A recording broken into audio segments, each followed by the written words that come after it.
Hey baseball fans, Mac McGee here for the BCR. Make sure to subscribe and become a member today. All offseason, we have a jam-packed schedule to keep you entertained and informed during the MLB offseason. Weekly shows like MLB Today, Braves Country Today, going over the world of baseball, how it affects all teams, including the Atlanta Braves. Once Upon a Pastime series, Thursday nights, we'll take a deep dive on the history of this great game. And on Friday nights, Braves Country Theater, we're going to turn back the clock and bring you historic games from the past. We'll bring you a game from yesteryear. That's Braves Country Radio, the BCR. Coming this spring, a jam-packed loaded spring training schedule, and wall-to-wall coverage of Major League Baseball. Pitch-by-pitch, play-by-play, the Atlanta Braves, and our out-of-town doubleheaders. American League, National League, we're covering Ronald Acuna Jr.'s LVBP Sharks in December, the Caribbean Series. In January, the World Baseball Classic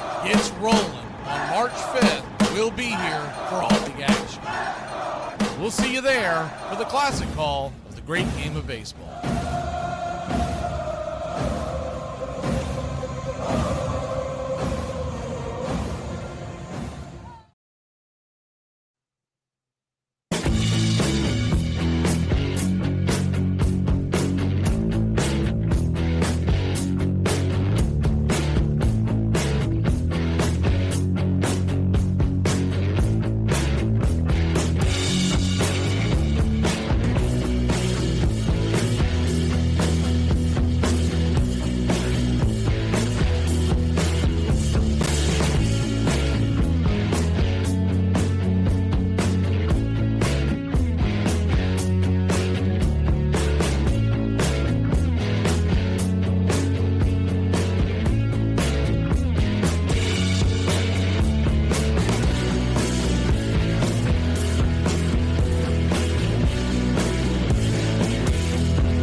Hyperbole is done. Now we can finally play the game. We are live in Tallahassee, the capital of the great state of Florida.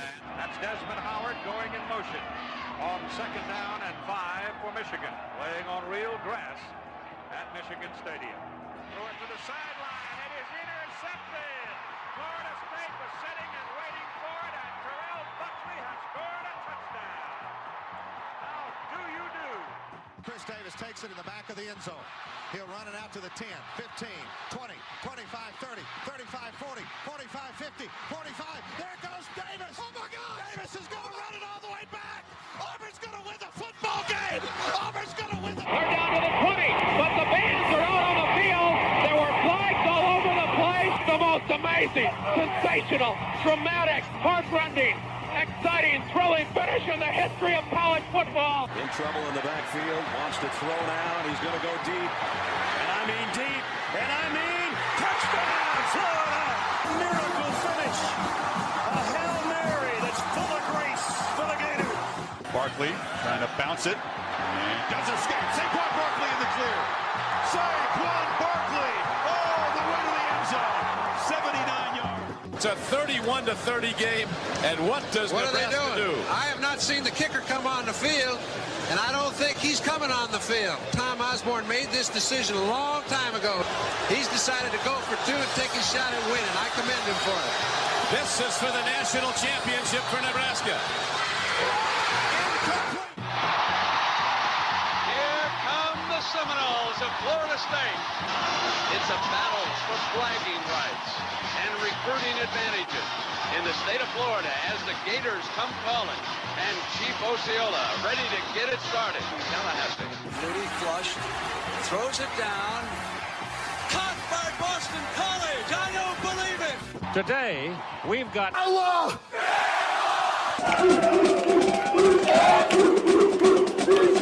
Allah!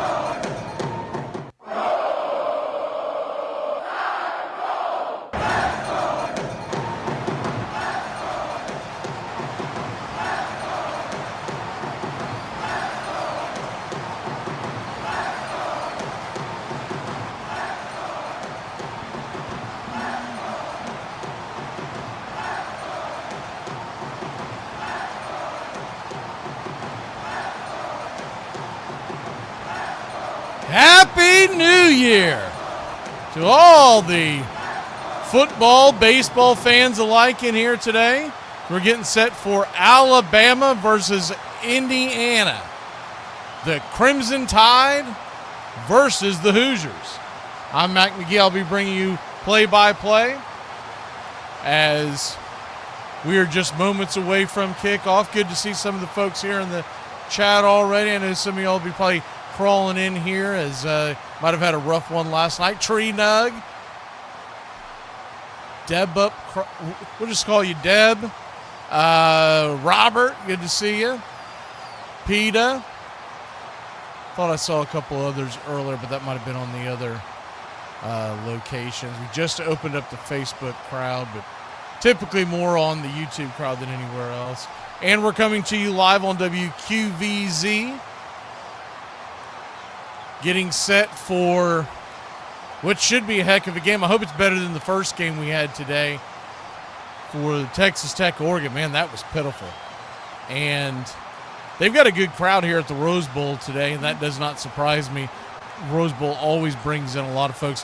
But the game earlier today, I don't know if y'all saw the pictures of the stadium right at kickoff. It was putrid. I don't know what the final numbers were, but it was absolutely putrid. They showed a picture from high up top, and as soon as the scoreboard kicks in, we'll put it on the screen here on Braves Country Radio here on YouTube. You're riding around. I think we're going live on 16 different radio stations today. I know we've got WQVZ. I'm not 100% sure about the others. I normally get that information afterwards. But as soon as the scoreboard kicks on, we'll put it up there. They're having a delay, as they always do. And we get ready for the game. Winner of this plays the winner of the last game. So Alabama or Indiana versus Oregon. We're going to bring you this game. And then next Thursday night, it's going to be the Miami Hurricanes versus Georgia or Ole Miss. I would think it's going to be Georgia, but you never know. They'll play tonight. We're not bringing you that game. Doubleheaders in college football are downright brutal because they drag these games out 3.5, 4 hours. So we're going to bring you tonight's game, and then we'll be here. We made that decision because we gave you Alabama in the first round. We're giving you Alabama in the second round. We thought the third round, assuming Georgia makes it, we wanted to bring you the Georgia Bulldogs. Indiana is wearing their bright red, Go Big Red helmets with the interlocking IU, red jerseys, white lettering, white pants. Alabama with the crimson helmets and the numbers on the helmet, an iconic look in college football. White pants, white jerseys, and crimson lettering. Big Ten versus SEC, and for some reason, Magic Johnson is set to do the coin toss. Not sure what his tie is to Indiana or Alabama, or the Rose Bowl for that matter, but he is out there in Los Angeles, so anytime you can get a little TV time, I guess they will do it. They're introducing the captains, and they're about to do the coin flip. And you would tend to think whoever wins this coin flip would elect to receive in the second half, deferring in the first half, but we'll see how that goes on. They are having quite the production. Normally it doesn't take this long to do a coin flip. The coin flip is up, and we'll see it looks like Alabama is going to win the toss. They are going to defer, I believe, is what he's trying to tell the crowd.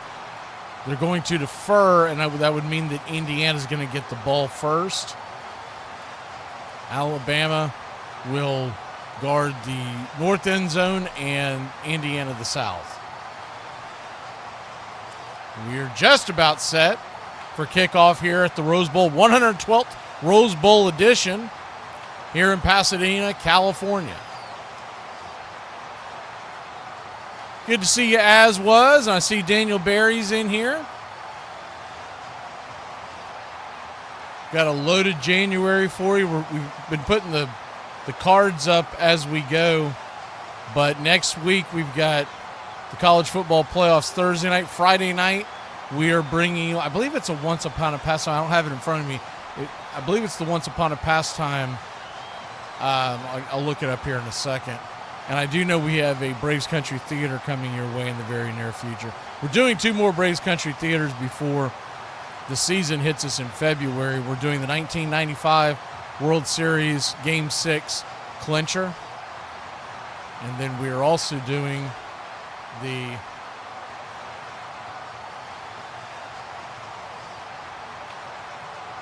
believe it's the Reds game. So here we go. I think I might have a lag on my feed. Let me get this straight. And it looks like we do have the opening kickoff, and it is sent out of bounds. And we'll get this straightened out as we go here. Don't know why they're behind on the call, but Indiana's lining up. 1st and 10 are on their own 25, going left or right across your dashboard. Here's the snap, dropping back to pass is Fernando Mendoza, and he'll be sacked for about a 2-yard loss. Here to start the game, it'll be 2nd down and long.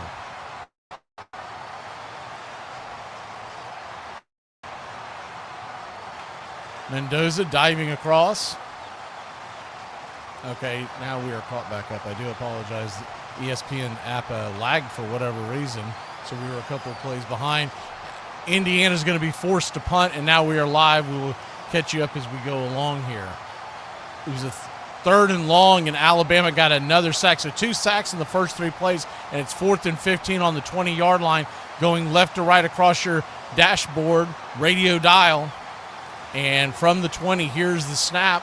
The punt is up, high, end-over-end punt, angling out of bounds. It's going to bounce and roll out of bounds to about the 40-yard line of Alabama, and that's where the Crimson Tide will set up shop to start the game. Ty Simpson, the quarterback for Alabama. Last 9 games, 21 touchdowns, 1 interception. Or the first 9 games. Last 5 games, 7 touchdowns and 4 interceptions. He had a tough start against Oklahoma, but they did bounce back, rallied, and basically won going away very comfortably against the Oklahoma Sooners. Shotgun formation, ball placed at the 41-yard line, 1st and 10 for the Crimson Tide. Right to left across your radio dial. Here's the snap. Simpson drops back to pass, looking, getting flush to his left, fires it over to the right side. He'll fire it out of bounds, and it'll be 2nd and 10, Crimson Tide.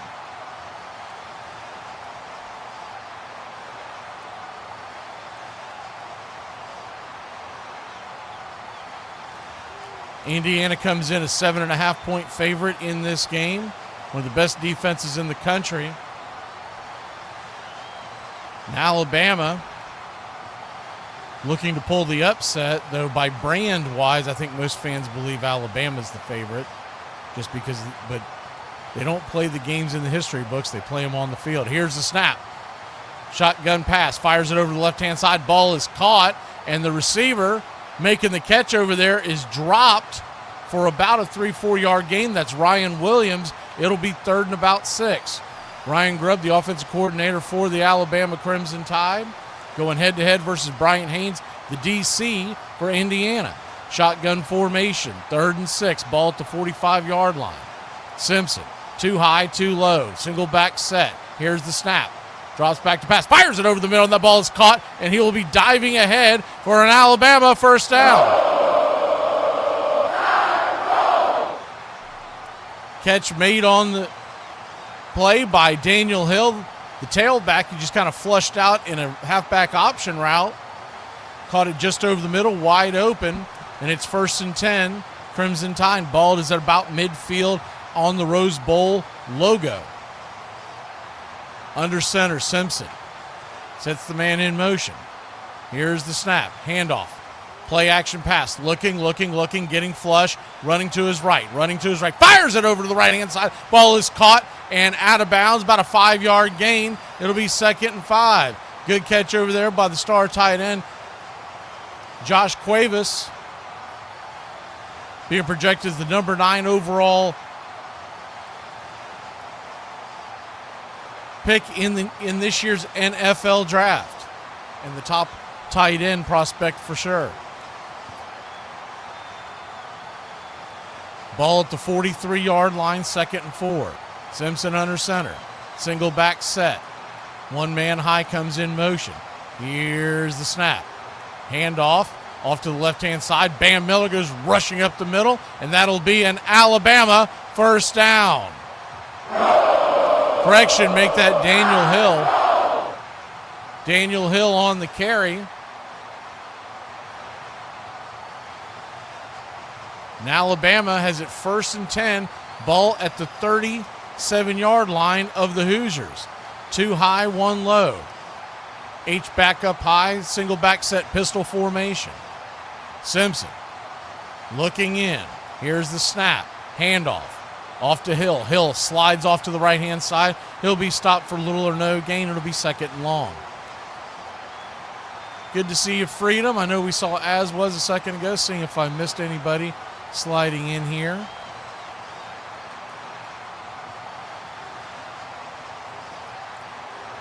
Second and 10. Alabama at the 37 of Indiana. Knock it on scoring territory. Shotgun formation. Now a tight set. 3 low, 1 high, single back. Here's the snap. Simpson looking over, fires it over the right-hand side. Ball is caught, and he will be dropped for about a 3, maybe even a 4-yard loss. Hill makes the catch out of the backfield. Might have been better off letting that ball hit the ground, but it was very close to being a lateral. So if he did, that could have been problems, but you almost want to just knock that ball down. 3rd and 14. Ball at the 41-yard line of Indiana. Alabama Crimson Tide threatening on their opening possession. Shotgun formation, 2 high, 1 low. H back, single back set. Here's the snap. Simpson getting flush. Jailbreak, rushing towards the quarterback. He gets away from it, fires it down the middle, and it is almost intercepted at the 5-yard line. The ball is dropped, and it'll be 4th down. If you're an Alabama fan, you almost wanted that ball to get intercepted because it would have been a heck of a what most people call a pass punt, where you throw an interception deep into the territory, because now it'll be 4th down. They'll have to punt. If he makes that catch, they would have been starting at the 5-yard line. We'll see what Indiana can do here as they get set to receive Alabama. Ball at the 41-yard line of Indiana. Jonathan Brady set to return. Here's the punt. High end over end. Fair catch is being set up, and it will be downed at the 3-yard line, so even a better spot than if the interception would have been made for Alabama. And that's where we'll take our first break. When we come back, the Hoosiers deep inside their territory. They get the ball when we return.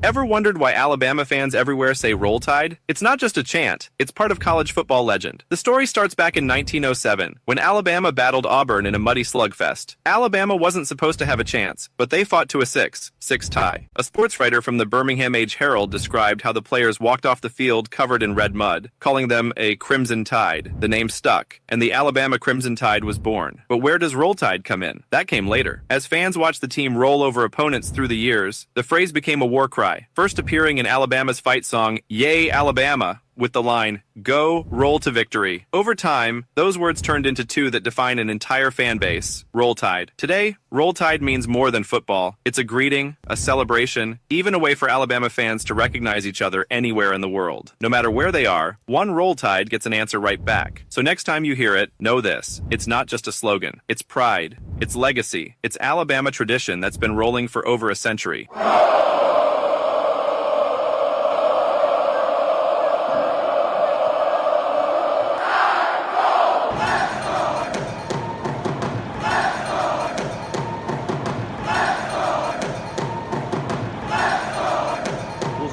Water now. When did that start?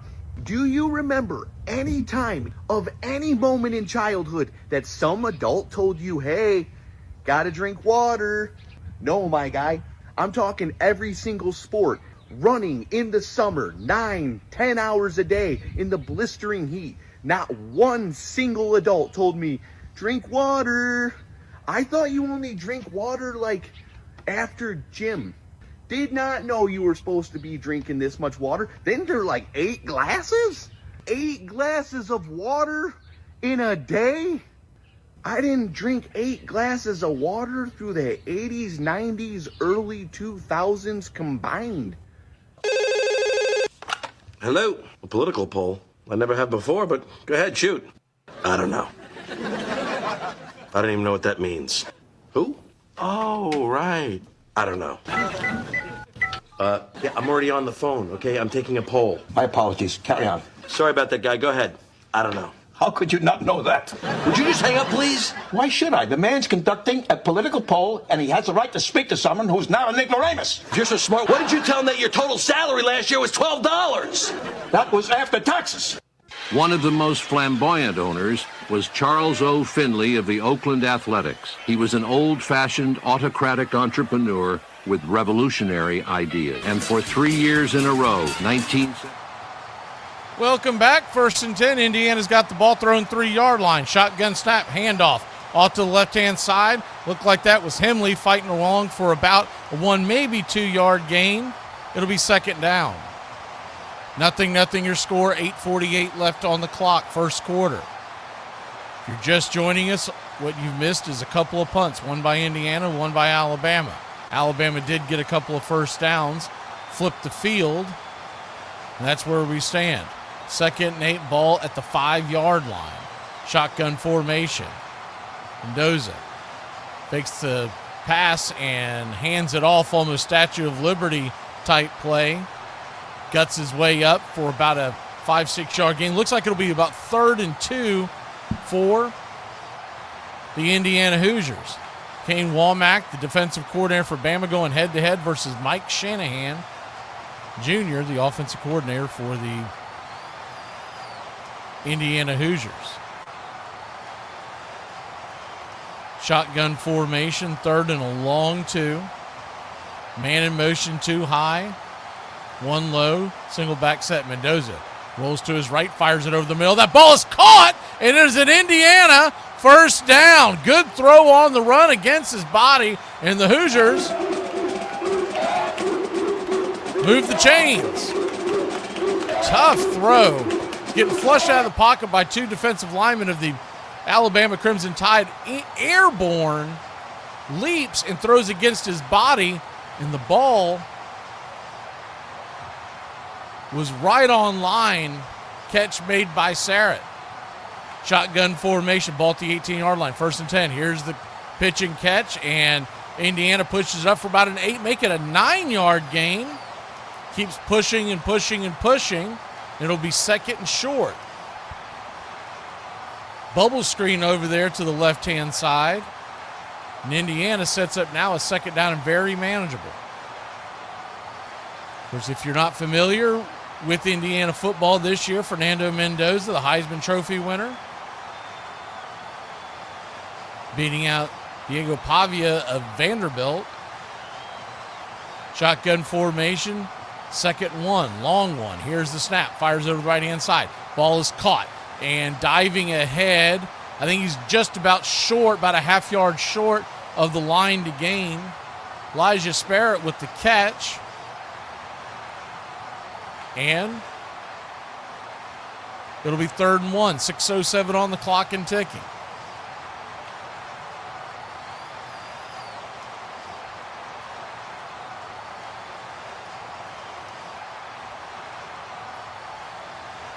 Mendoza now into center. Here's the snap, the handoff up the middle, off to the right-hand side, pushing his way for a first down, about a 3-yard gain, and the Hoosiers move the sticks.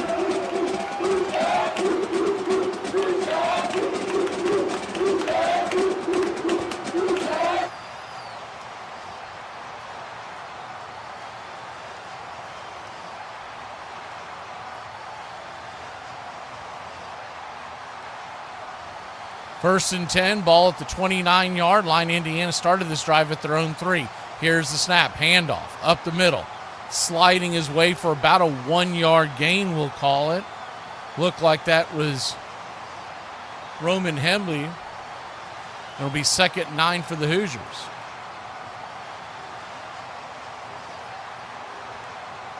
Nothing, your score just getting going here. 4:56 left on the clock. College football quarterfinal.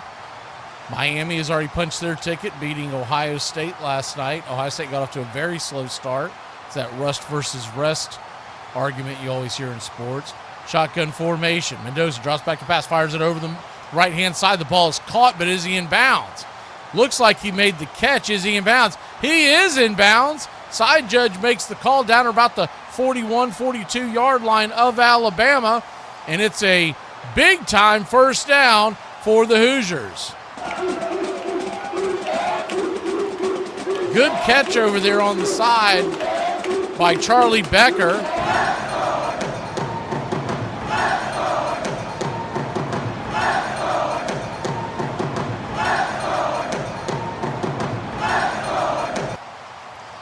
Shotgun formation. They gave him the ball at the 40, actually. Here's the snap. Handoff up the middle. Diving and sliding his way for about a 5-yard gain. That'll be Kalen Beck. It'll be 2nd and 5. I thought he stepped out around the 42, but they gave him all the way up to the 40. But, hey, that's college football refereeing for you, right?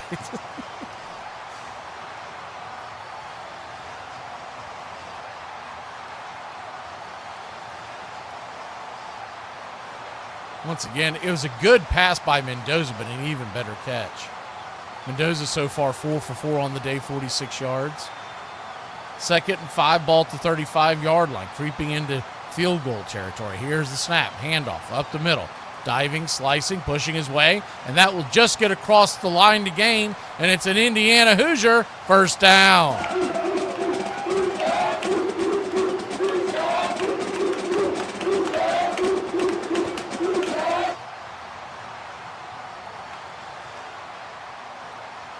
So here we go, 1st and 10, 3:29 on the clock.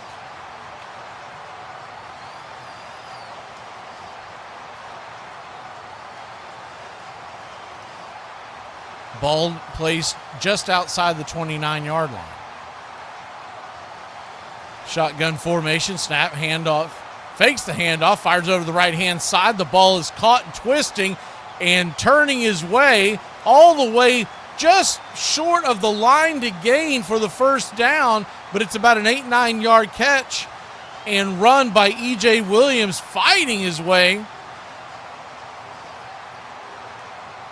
Impressive effort there by Williams. He had Brown around his shoulders trying to drag him down. He just kept pushing and pushing and pushing. It's 2nd and 1. 2:35 on the clock. Here's the handoff up the middle and bullying his way to the 15, to the 13, to the 12, to the 11, all the way down to the 10-yard line. Just kept turning his legs. Kalen Black and an Indiana first down. Wow.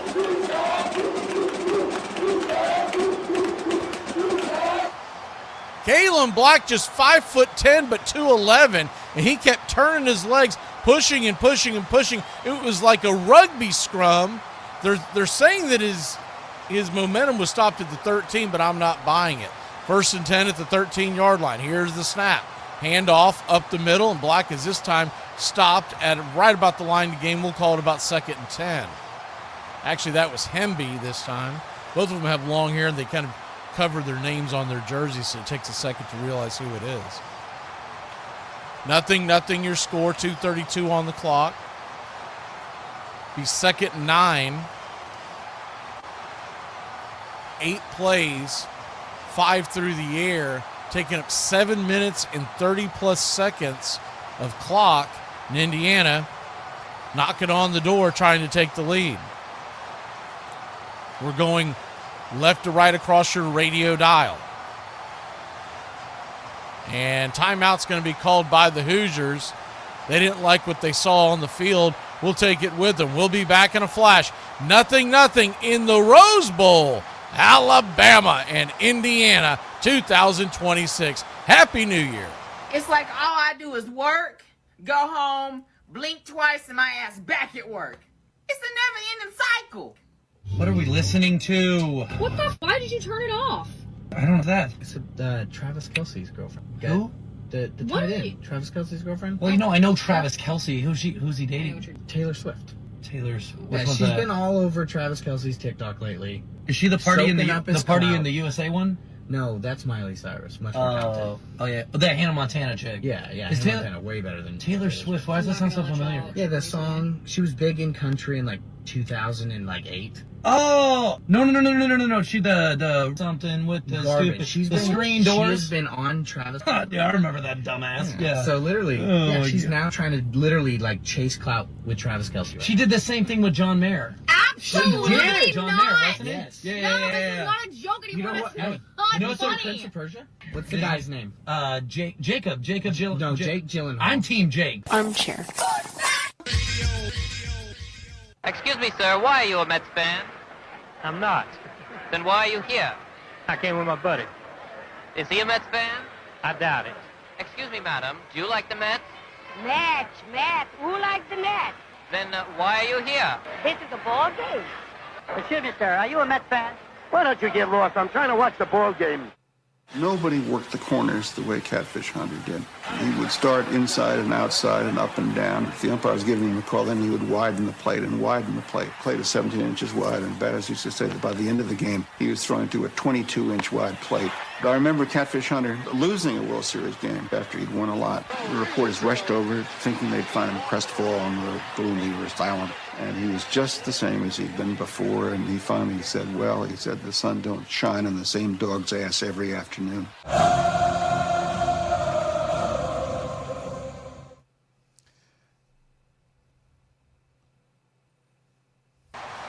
Welcome back. 112th Rose Bowl edition. 0-0 your score, Indiana, Alabama. And Indiana is driving inside the red zone of the Alabama Crimson Tide. It's 2nd and 9. 1:45 on the clock here in the first quarter. Fast-moving first quarter. This long drive by Indiana is taking up quite a bit of clock.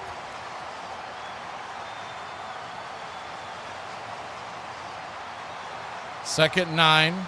Mendoza and the Hoosiers going left to right across your radio dial.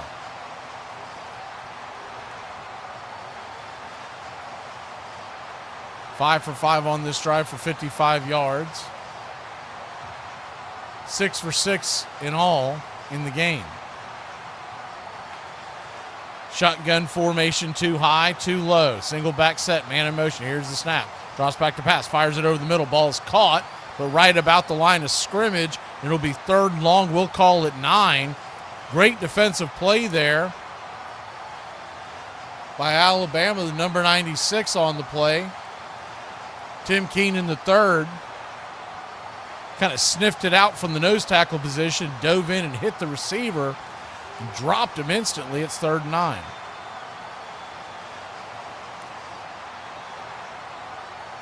Third and 9. Mendoza getting the call from the sidelines. Just 9 seconds left on the play clock. He's got to hurry.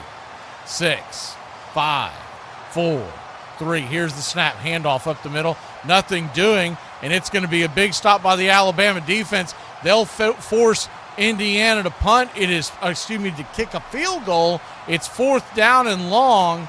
No sense of going for it. Looked like there was something wrong with the radio helmet with Indiana going into that play, but it didn't get acknowledged by the referees. So head coach Kurt Cignetti was trying to plead his case on the sideline, but nonetheless, it's 4th and 10. 31-yard field goal attempt.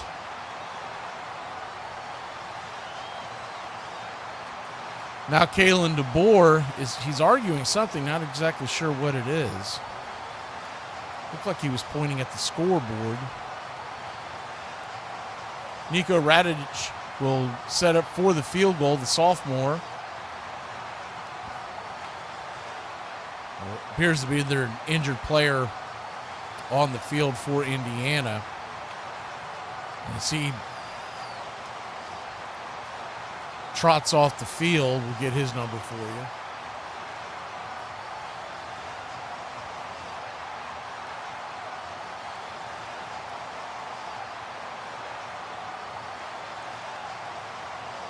And that's going to end the first quarter. They did not get the play off in time, so they paused the clock. They did not stop it. The clock wound down, and we're going to head to break. We will head to the second quarter here in the Rose Bowl. Indiana, Alabama, 0-0. The Hoosiers setting up for a field goal when we return. Hey, PlayStation, look at me. Young black man on the corner selling drugs, and it's all your motherfucking fault. Fix your People often ask, what's the best way to deal with a driver that doesn't use their turn signal? Well, I'm going to share with you the one sentence I use that works every single time. Which way you gonna go, ho? Babe, I bet you cannot tell me something that makes me happy and mad at the same time. You're a better kisser than your best friend Brooke. What? When did you kiss my best friend Brooke? No left fielder has been more splendid than Ted Williams, a two-time Triple Crown winner who made quite a bang right from the start of his Hall of Fame career. In his rookie year, he set a freshman RBI record, which still stands. He knocked in 145 runs in his first season. 1939, he had 31 homers and 145 RBIs, 327, and became the focal point of Boston baseball immediately. Teddy Ballgame went on to win the most ever batting titles as a left fielder, and no one in the history of the game has a better career on base percentage than Ted. The lanky Red Sox rookie with the awesome swing told people flatly that he intended to become the greatest hitter in baseball history. Oh, I think I'm going to do all right. They throw in where I'm swinging, and I'll be swinging. Might mean the old ballgame. Ted's confidence never wavered. Not even on the final day of the 41 season. They were playing a doubleheader against the Philadelphia Athletics, and Joe Cronin, the Red Sox manager, said, Ted, you've got it. I think if I were 10, I would sit out today. Joe Cronin came to me and he said, Ted, you don't even have to play today. He said, officially, you're 400. I said, hell no, Joe, I want to play. And Williams came out hitting, went 6 for 8 on the final day of the season, finished at 406. Nobody has hit 400 since. Why is the internet not working? The same reason you're not working. Did you turn off the internet? Maybe. Turn it back on now! No. Mom! Welcome back.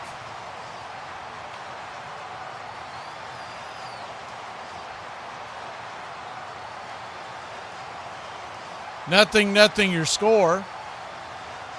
Indiana setting up for a field goal.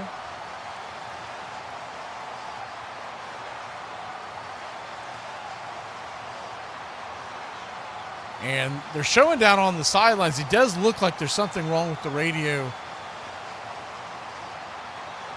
helmet for Mendoza.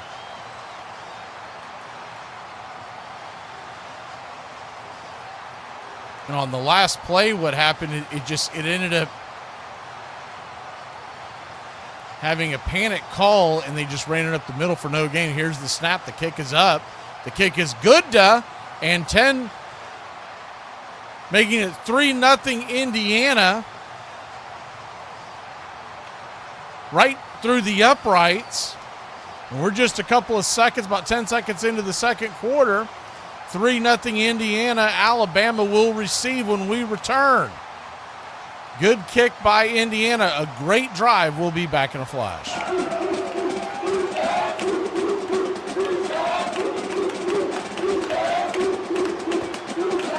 If you sneeze and I say God bless you, the only thing you should say is thank you.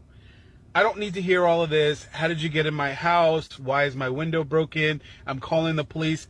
Ain't nobody got time for that. Hey, what do you call a policewoman that does all those chalk outlines? Tracy.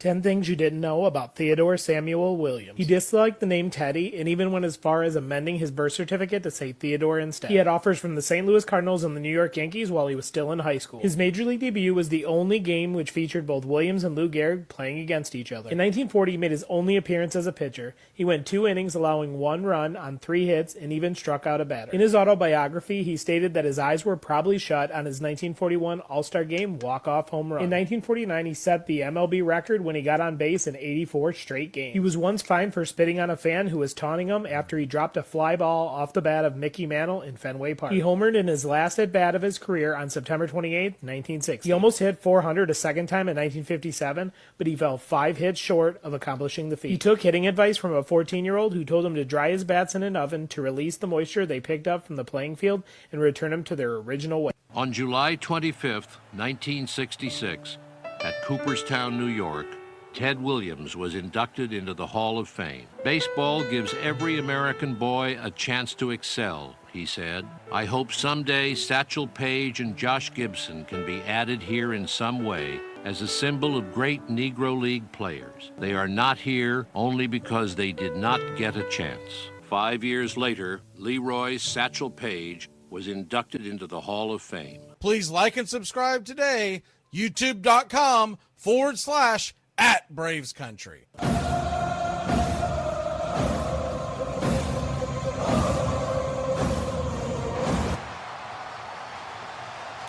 Welcome back. 3-0 your score. Indiana set to kick off. We've just begun the second quarter. Alabama with 1 possession, Indiana with 2. Indiana's first possession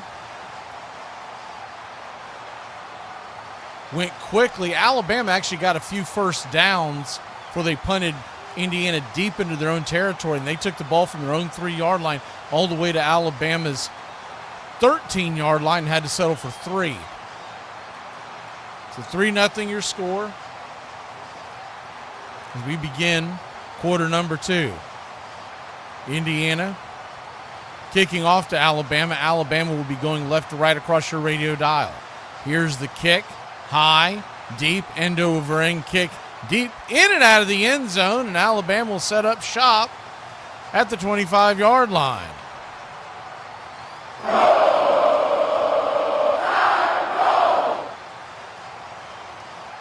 Still looks like they're down there on the field trying to fix that helmet for Mendoza.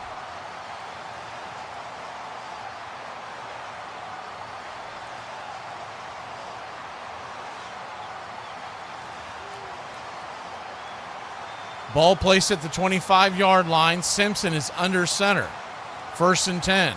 Left to right across your dashboard. Here's the snap. Handoff off to the left-hand side and pushing and prodding his way. Might actually be a loss of 1 yard. Thought originally Jam Miller was going to get to the line of scrimmage, but they're spotting him at the 24 at 2nd and 11. 14:35 on the clock and counting. Indiana wearing red helmets, red jerseys, white pants. Alabama in all white and their crimson helmets. Simpson sends a man in motion. Under center. Looks like he's audibleizing. We got a 4-3 front here for Indiana. Here's the snap. Handoff up the middle. Pushing it up the middle and diving ahead for about a 2-3 yard gain is Jam Miller once again. It'll be 3rd down, make it, and at about 8.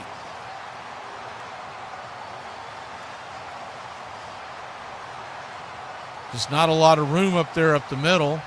Indiana with one of the best defensive fronts in the country. They came through on that play. 13:45 on the clock. Simpson now in shotgun formation, trips low. Single man high, single back set. Shotgun formation. Showing blitz. Here's this snap. Drops back to pass. He's got room. He's going to run off to the right-hand side. Running and pushing his way, and he's going to get down for a 1st down. Or no, they're going to call and say that his slide began a yard short.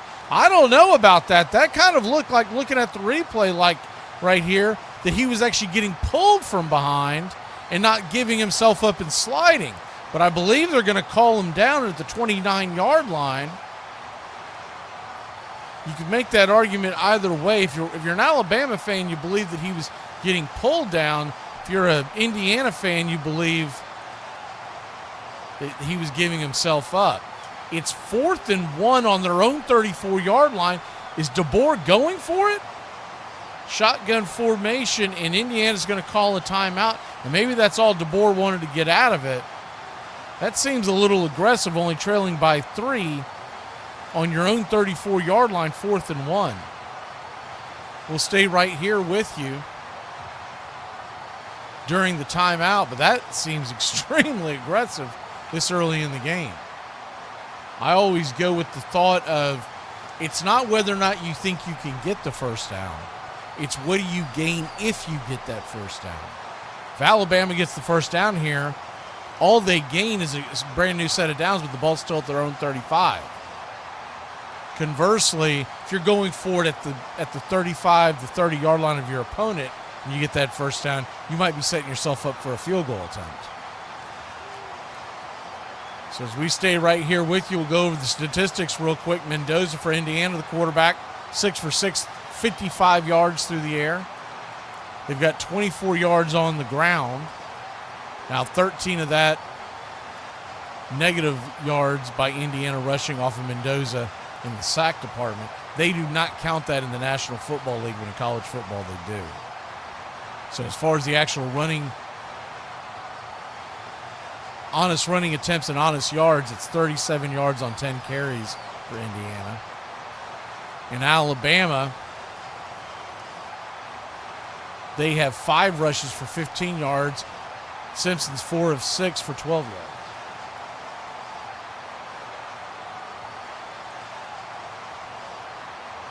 Next Thursday night, the winner of tonight's Georgia-Ole Miss game. We'll have that right here versus Miami. The second semifinal game will be played Friday night. It'll be the winner of this game versus Oregon. Oregon took care of business with Texas Tech in a big way. That Oregon defense just swarmed Texas Tech all game long. I thought that was going to be a much better game. It goes back to that old rust versus rest. We get this a lot in Major League Baseball where people always comment and complain when a team wins their division and you get a 5-6 day rest before your playoff series begins. And we've seen it with Atlanta where it just seems like that the bats come out cold. And in college football, what you're having is these teams that are playing this week, Indiana, Ohio State, Texas Tech, they have not played in about a month. And I think you're really starting to see some big-time rust on some of these teams. When they end up going to a 16-team playoff, it's going to eliminate all that. You're not going to have the bye. But Ohio State looked like a totally different team yesterday in the first half against Miami. They came out in the second half and played much better, but by that time they'd buried themselves with a big lead by the Hurricanes. So here we go, 4th and 1. Alabama will not go for it. I thought that might have been a stunt, although now they're showing like they may snap. I think they're just trying to draw Indiana off sides as they come up with the stunt. The punter is still 10 yards back. They're pulling up, trying to draw people off sides. Looks like that's I think that's Ty Simpson that stayed out there on the field. And Alabama, they'll use the timeout. So 4th and 1, that'll be a quick timeout. And Indiana will be set to get the ball back.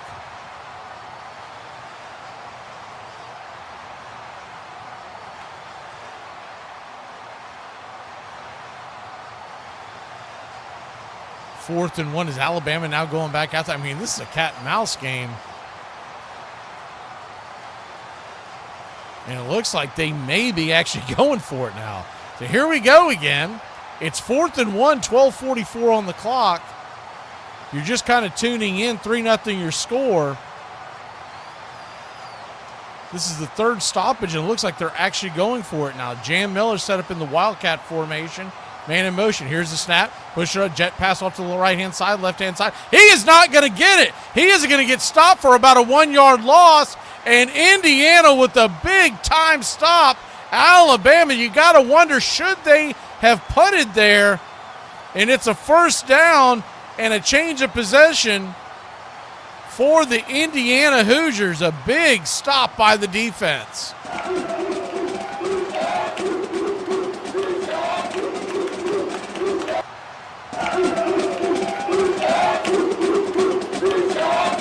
Jam Miller got all the way, we'll say a half yard before the first down marker, and he got stood up and pushed backwards. Actually, that might have been Miller. I thought they originally had Jam Miller set up. Jam Miller was behind center, but it was Hill that got stood up, and it's 1st and 10, Indiana at the 35-yard line. Shotgun formation. 3 receivers low, 1 high, single back set. Here's the snap. Mendoza drops back to pass. He's going to get flushed out of the pocket, running to his left, runs out of bounds, and it's about a 5-6 yard gain. There is a flag on the play. See if that might be a holding, and it is a holding on Indiana. That'll back them up 10 yards. It'll be 1st and about 20. Calls going against number 65, Smith of the Hoosiers. And might have been a ticky-tack call because the defender was falling down as Smith went to grab the jersey as they were kind of interlocked up, but it will be a 10-yard penalty.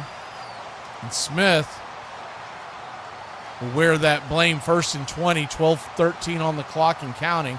Ball at the 45-yard line of Alabama. Indiana going right to left across your radio dial. Here's the snap. Handoff off to the left-hand side. Running down the sideline. Burning, churning, turning, and spinning all his way down to the 24. That is an Indiana first down. Great run on the play. That was Roman Hemby. Just slid off the tackle and was able to get to the edge. Quick snap here on 1st and 10. Handoff back to Hemby, and he is up the middle for about a 2-3 yard gain. It'll be 2nd down. Indiana 3, Alabama nothing. 11:28 on the clock and counting. 2nd quarter. Roman Hemby averaging 70 yards on the ground this year per game. He's already at 34. That was a 21-yard gain altogether for Hemby a couple of carries ago. Shotgun formation, ball at the 21-yard line. 1 high, 2 low. H-back, here's the snap. Looking off to the left-hand side. The ball is thrown and knocked down. Knocked down. What a good defensive play out there on the edge by Deshaun Jones of the Alabama Crimson Tide. He was locked up and ready to roll. Elijah Sparrow, that was the 3rd time they've gone to him, and this time Jones was able to knock it down. Good defensive play out there. 3rd and 8. 10:55 on the clock. Shotgun formation, single back set. Here's the snap. Mendoza drops back to pass, looking, fires it towards the end zone. The ball is caught, and it is an Indiana touch me down. 9-0. The Hoosiers are out on top. Wowza. Charlie Becker, 21-yard grab, perfectly thrown, a good catch, a great catch, as he catches it in stride. And going forward on 4th down at your own 35 has backfired for Kalen DeBoer and the Alabama Crimson Tide. Man, that was a good catch. I didn't see it until the replay comes through. Becker had to leap, 2-handed grab at the top of his jump to secure that catch. Here's the snap. The kick is up. The kick is good. And it's 10-0 Indiana. Alabama will get the ball and try to answer after going forward on 4th down. They came up snake eyes, and it backfired for a touchdown for the Hoosiers of the Big Ten. What sound is that? A dinosaur. A what? Dinosaur. It's a what? Dinosaur. Make the sound again. Oh, you talking about them things from Jurassic Park?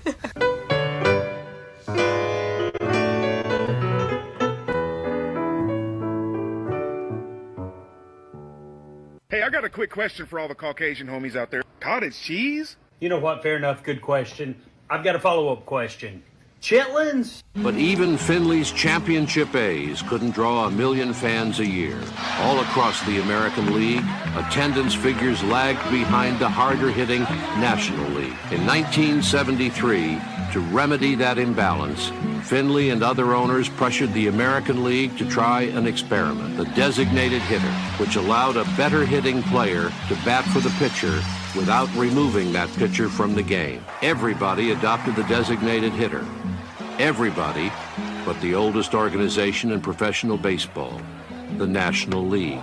From then on, the national pastime would be played under 2 sets of rules. I remember 1972, before Bowie Kuhn and Charles Finley took bat out of my hand for good. Didn't allow me to hit. Lolich had me 0-2, and I moved up on the box, to take away his curveball. New Freehand saw me do it, so Lolich tried to bust me inside with a fastball, or so I was guessing, and he did. And I hit a line shot to right field, and Al Kaline, who was the ancient mariner of their ball club's already a statue. He came in, the ball went under his glove, rounded first, rounded second. I came around third, and it would have been an inside the park home run for sure, but I had never been there before. And I'm looking for Popowski, and if people know the Red Sox, Popowski's only 3'6", and I couldn't pick him up in the crowd, but he was way down the line waving me home, and I came around third and I couldn't pick him up, and I slowed up. Finally, he held me up, or would have had inside the park home run. That was my last at bat in a Red Sox uniform.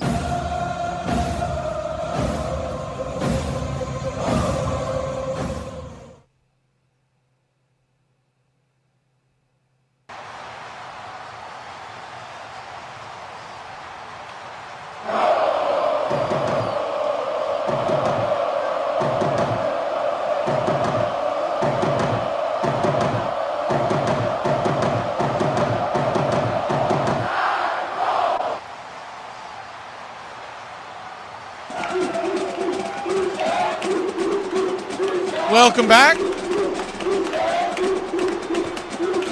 Peter coming up on 2 years.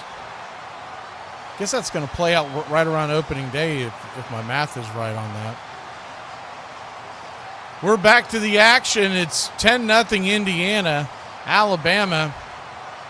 Just a head-scratching of a move by DeBoer, going for it on 4th down on his own 35. Narrowly missing the first down, but even if you get that first down, nothing says that you're going to get anything out of that drive, so you just basically set Indiana up with a very short field, and they took advantage of it. 4-play drive that got them 6. Here's the kickoff, high end over end. Alabama set to receive from their own goal line. They're going to bring it out. That's going to be another mental error and gets dropped for about a 10-yard return. Ball will come out to about the 13-yard line, and Simpson and company will set up shop. Good to see you, James. Still a long way to go. James is saying that Alabama isn't playing well, but remember, they were down 17-0 against Oklahoma. Now, this is a much better team than Oklahoma. You don't want to fall behind that far, but still a long way to go. Alabama was a different team about midway through the second quarter till the rest of the game. Shotgun formation. Simpson rolls out to pass, fires it over to the left side of the sideline. Ball is caught, twisting back into the field of play, and dropped about 4 yards short. That'll be Williams once again. Good catch by Ryan Williams, and it'll be 2nd down, maybe 5. Either a long 6 or a short 6 or a long 5. 10-18 on the clock and counting. We'll step aside during halftime. Remember, the halftimes here with the bowl games are a little longer than normal, so as opposed to the typical 15-20, they're usually closer to 30. Shotgun formation, rolling out to the left side, dropping it off to the left and making the catch, and that's going to be an Alabama first down. Good pitch and catch by Simpson, finding out in the flat over there Jeremy Bernard, and it's an Alabama first down.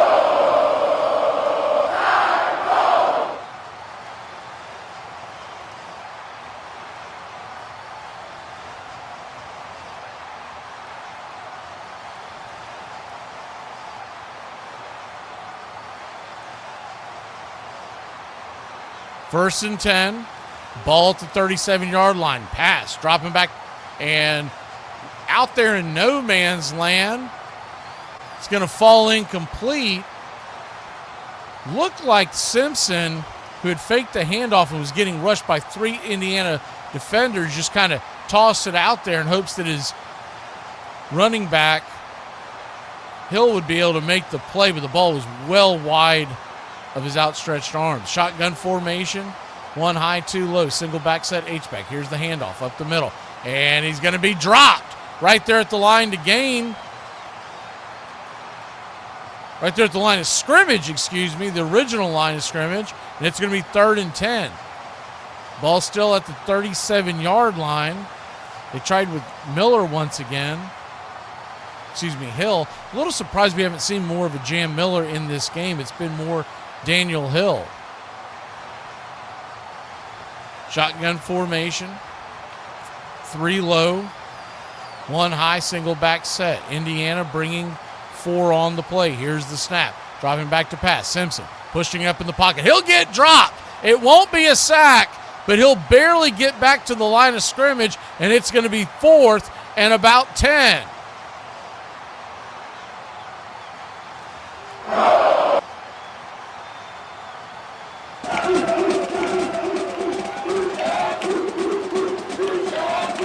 Simpson gets flushed out of the pocket. Really had nowhere to go. And everybody looking at the replay, everybody was covered deep down the field. He might have had a chance on the flag route over the middle. Here's the snap. The kick is high, end over end. It's going to be returned all the way out to the Indiana 43, 44 is the 45-yard line. We'll see where they spot it. It'll be 1st and 10 Indiana. 8:02 on the clock. I think they're going to call him down at the 44. And when we return, Fernando Mendoza and the Indiana Hoosiers, they'll take control, leading 10-0.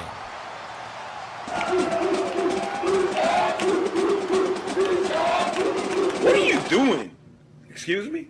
Are you really drinking a beer before work? You damn right I'm having a beer. What? Have you been to that job? No. Have you dealt with them idiots all day? No. Let me do me. Thank you. There have been some really bad teams throughout baseball history, but the 1995 Yonkers Hudows might be the worst. Their home games were played at Fleming Field. The infield was all dirt with lights so low that most fielders couldn't see a pop-up. Instead of dugouts, they had cage-link fences which provided no shade, making hot summer games almost unbearable. With no scoreboard, a dry erase board was hung on the outfield fence and operated by an intern. For batting practice, they stacked a garbage can on top of 2 others instead of an L screen. In order to get from one game to another, they used an unstable school bus with no air conditioning. Their roster was mostly comprised of local players. Every homestand, they would send out a new right fielder. After their first 28 games, they were 6-22. By the end of the season, they were 14-54. There were few wins that season, and even less people in the stands to witness any of them. In their last game of the season, they went out on a high, beating the Nighthawks 11-7, despite giving up 4 runs in the bottom of the ninth. When you combine this not-so-good team with its even worse field, you have the combination worthy of one of baseball's worst teams. You would think that I had 1 year left on my contract. Can you just get 3,000 hits? And now the guy wants you to retire? Now, they had a love-hate relationship, but how dare he say that to him? I think Mr. Kaufman was great to George, but that night, for whatever reason, he said that to George. I said, you know what? I'm playing just to piss him off. He might have been turning 40, but George Brett with a chip on his shoulder was still George Brett. George Brett continues to tear apart American League pitching. Why are you getting so whipped up about something as unimportant as hair? It's more important than you might think. A little bit with that haircut. Next thing he wants is earrings. Earrings turn to tattoos. Tattoos turn to crime. Crime turns to jail. And another bad haircut.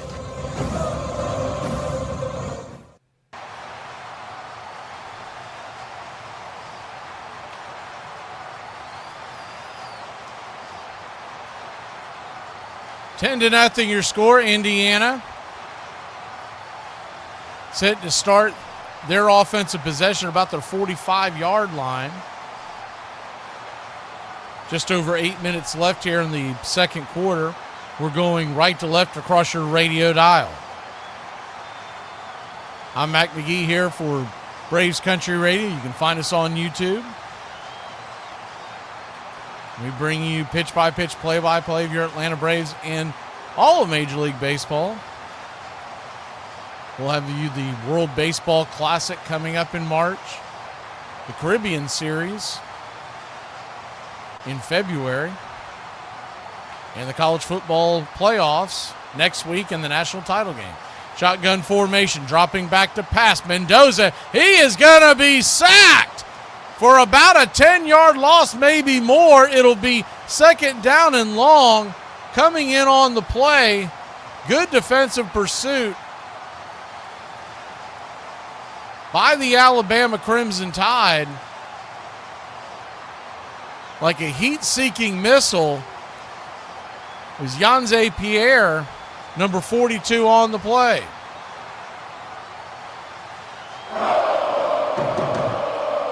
Second and 19, shotgun formation. Pistol set. Here's the handoff up the middle. It's going to get about an 8-yard gain. That'll make it a much more manageable third and about 11.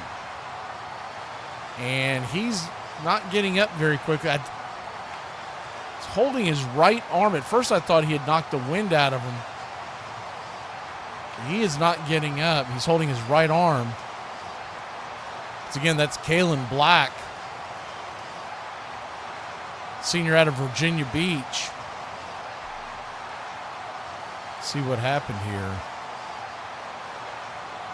I think, I see now, as he went to the ground, a couple of defenders fell on him. His arm was twisted back over his chest, but it kind of went sideways. Well, hopefully it's not something serious. A lot of times you have a really, really bad sprain of the tendon up there in the elbow.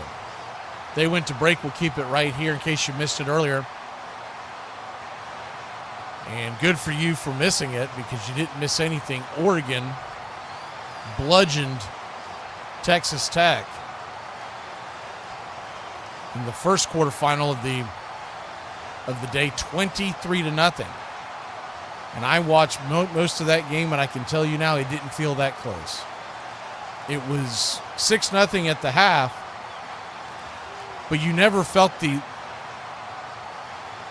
the Texas Tech Red Raiders were going to make any kind of a push. They could not get anything done on that Oregon offense. Everybody been talking about Texas Tech's defense all leading up to that game, and it just felt like Oregon took it personally.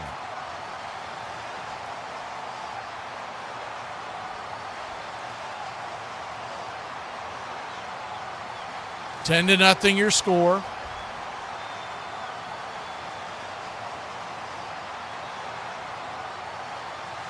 Tonight you got Georgia versus Ole Miss.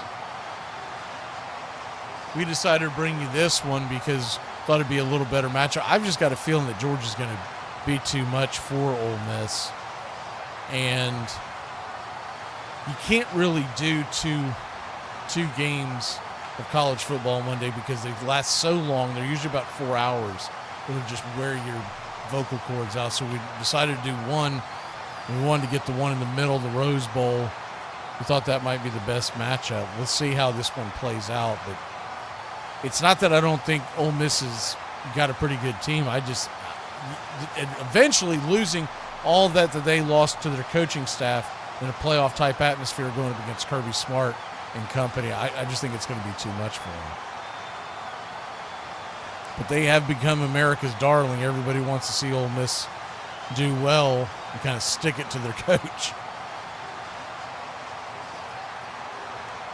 Got a full slate of NFL action this weekend. When the playoffs arrive, we're probably going to do a couple of playoff games for you. Waiting for that schedule to get released. But baseball is on its way. Going to be doing a ton of baseball in late February into March. with spring training doubleheaders, the World Baseball Classic. Here we go, 3rd and 12. Mendoza drops back to pass, fires it over the middle. The ball is caught. It's in and out of the arms. Ball is fumbled, and Alabama's got the ball. Did he hold on to the ball? Is it a catch or is it incomplete? Regardless, Alabama's going to end up with the ball, whether it's a punt or a – see, look at the replay here. The ball, I don't know. That looks like a catch. One of the referees came in showing – that it was an incomplete pass. But that looks like a catch to me. You got to have a football move, and he did. He had 1 foot, 2 foot, bam, ball comes out. They did not call it a catch. It doesn't really matter. That's about where they're going to end up with the ball anyways on a punt. As Indiana sets up to punt, the punt is kicked high. Deep end over end, fair caught at about the 20-yard line. They would have had the ball at about the 30 had that fumble, but I'll still tell you that looked like a fumble to me. In today's rules of football, they've changed it so much to where you almost have to have 13 steps for it to call it a fumble anymore. 10-0 your score. Alabama will take over just before their 20-yard line. Winner of this game set to take on the Miami Hurricanes. And that's going to be a slobber knocker. I'm sorry, to take on the Georgia Bulldogs, or the winner of this game take on Oregon. The Georgia Bulldogs will take on the Miami Hurricanes, or Ole Miss will take on the Miami Hurricanes. 1st and 10, shotgun formation. Simpson drops back to pass. Thrown over to the right-hand side. Ball is caught. Dives ahead for about call it a 7-yard gain. It'll be 2nd down and 3. 6:31 on the clock and counting. Ball is at about the 22-yard line of Alabama. Line to gain is the 25.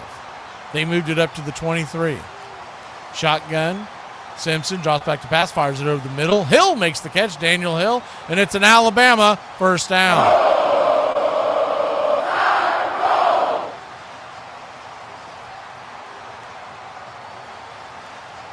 First and 10, ball at the 27-yard line. Shotgun formation. 2 receivers high, 1 low. H-back off to the left. Single back set, offset. Indiana showing a 4-man front. Here's the snap, off to the right-hand side. Twisting, diving his way. Hill gets about a 6, maybe a 7-yard gain. It'll be 2nd down and short.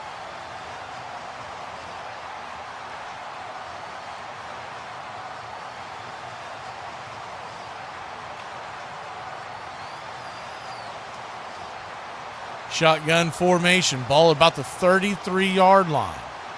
Here's the snap. Empty backfield. Simpson fires it over the middle. Ball's caught. Did he hold on? He did. And it's an Alabama 1st down. Williams on the catch. Ryan Williams ran a skinny post over the middle, and he was open after getting clocked at about the 46-yard line of Alabama. Shotgun formation. 3 receivers, 1 back set. Here's the snap. Looking off to the left-hand side. The ball is caught. Hill makes the catch. Gets pushed out of bounds. About a 3-yard gain. It'll be 2nd down. Simpson looks like he's getting back into a rhythm. We saw this in the Oklahoma game. It takes him a 1 or 2 series, and then he just really starts to sling it.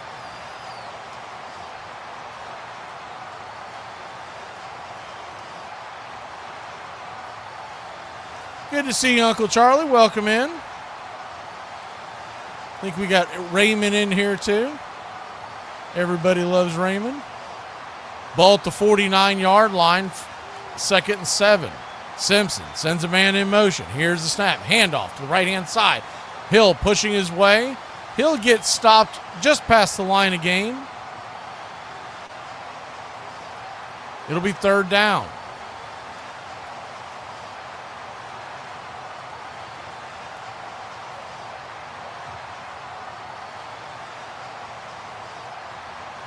Originally thought that was Daniel Hill getting the ball off to the right-hand side, but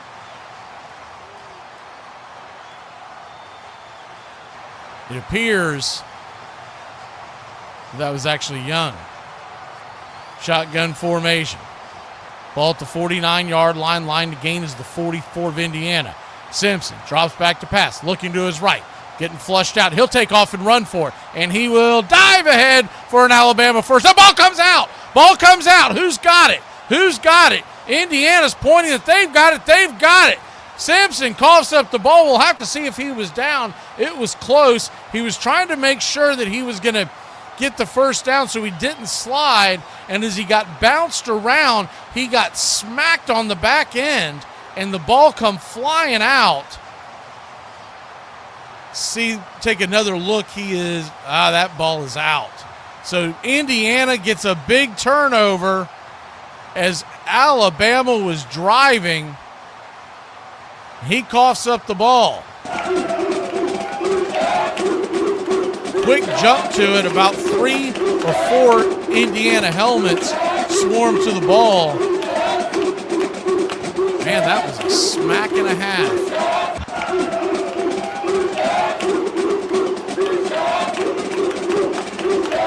See who laid the wood there for Indiana as we get the snap off the next position. And the handoff is up the middle. And that looks like that was Ramon Hemby once again. I believe that was Pons, the defensive back for Indiana, that laid the wood on that hit that knocked the ball out of Simpson's arms. So 2nd and 6, 2:45 on the clock. Simpson trying to walk it off, man. He got hammered over there. Shotgun formation. Here's the snap.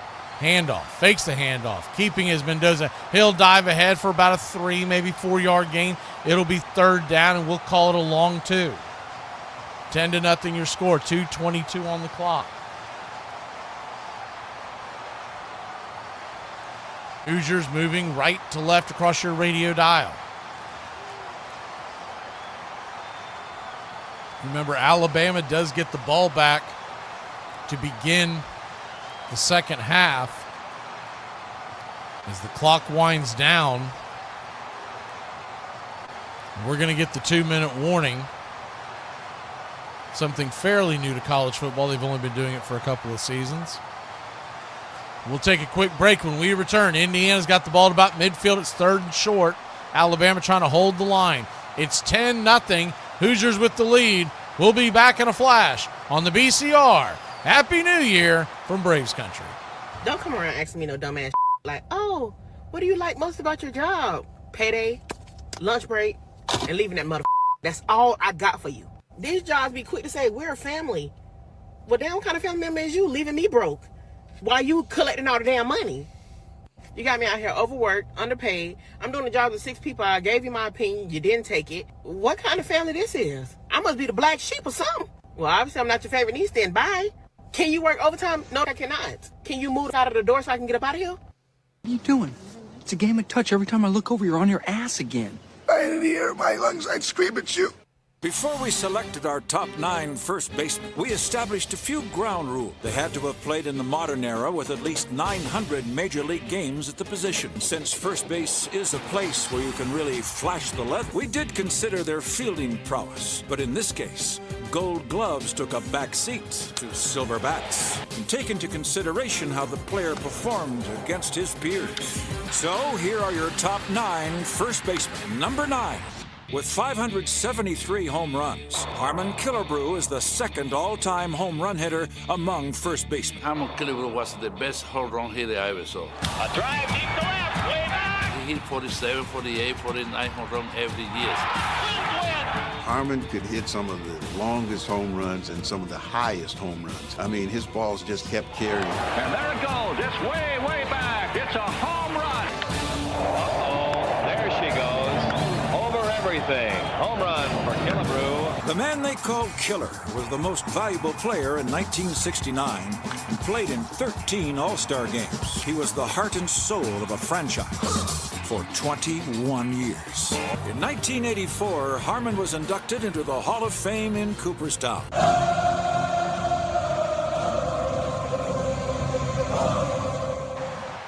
Welcome back. Raymond, you're asking about the Braves Fest we're going to this year. It's January 31st, 10 a.m. to 4 p.m. right there at Truist Park.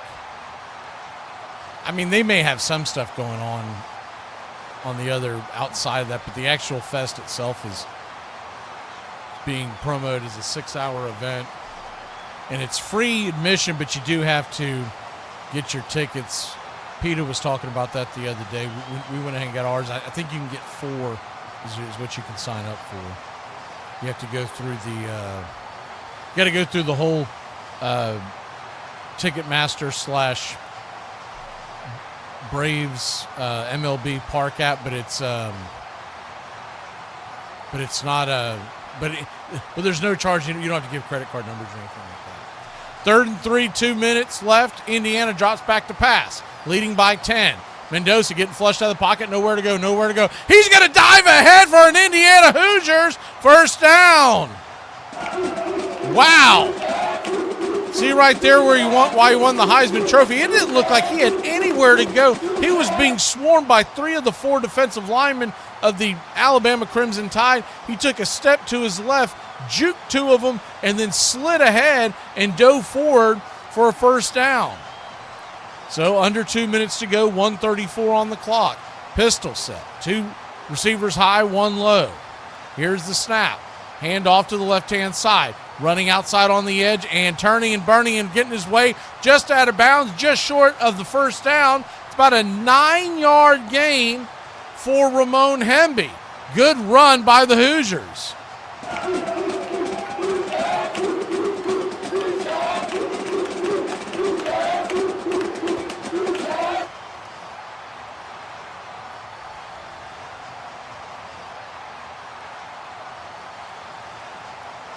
So here we go. Ball at the 33-yard line. 2nd 1. Snap. Hand up the middle, and Hemby's going to dive ahead. It is a first down. They're right outside field goal range for the Indiana Hoosiers. Still 1 minute and 13 left. Indiana does have 1 timeout left.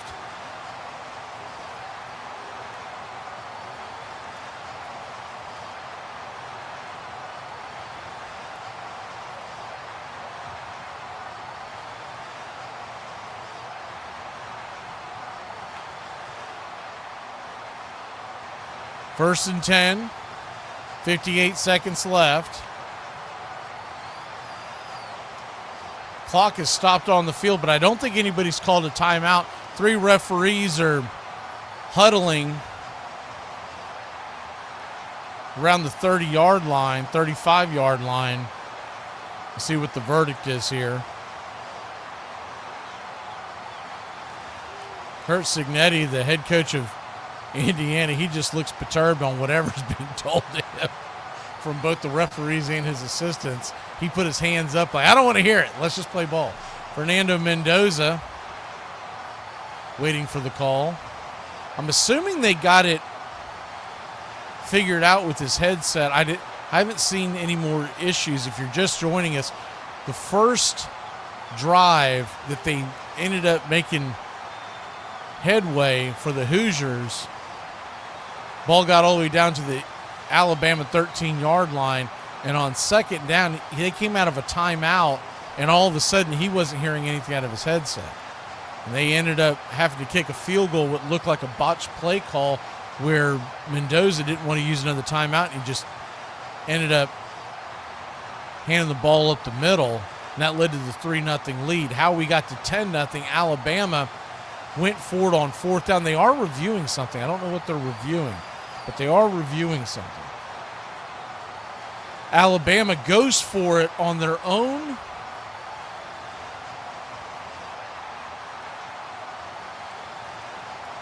I don't know what they could possibly be reviewing. I mean, he definitely got the first down. There's not any kind of a fumble or anything. And I don't see anything where an Alabama player could have gotten any kind of a targeting call, because a lot of times ball spot on the 35-yard line. I guess that's maybe they didn't give him the line to gain, which is odd. He's easily around the 34, 33-yard line. So that must be, they must be trying to decipher if it's a first down or not, which is really odd because his entire torso got past the line to gain. But back to the gameplay if you're just joining us. After the field goal from the mishap of the radio signal for Indiana, Alabama goes for it on 4th down on their own 35-yard line. This is after 3 stoppages of play, a couple of timeouts on both sides, and they still go for it and they don't get it. So it is a first down. They have confirmed that on the field. Let's see where they actually spot the ball.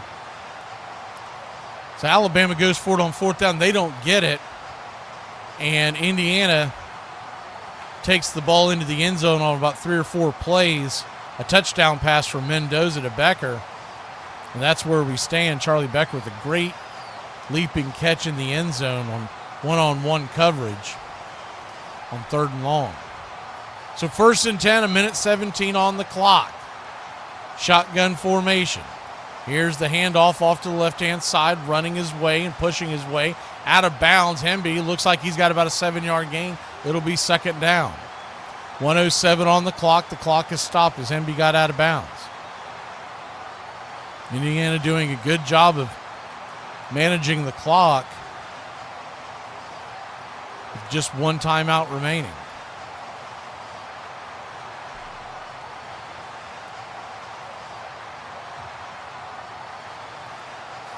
Shotgun formation.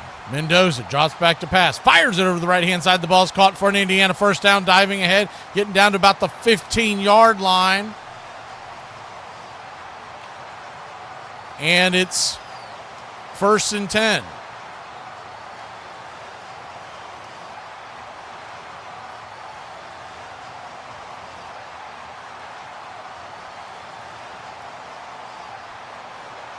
First and 10.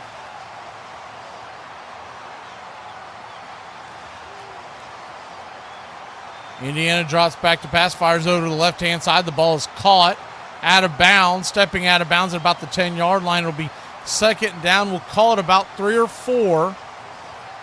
Short 4, long 3. Ball's at the 10-yard line. So they've moved it back a bit, so we'll call it 2nd and 5.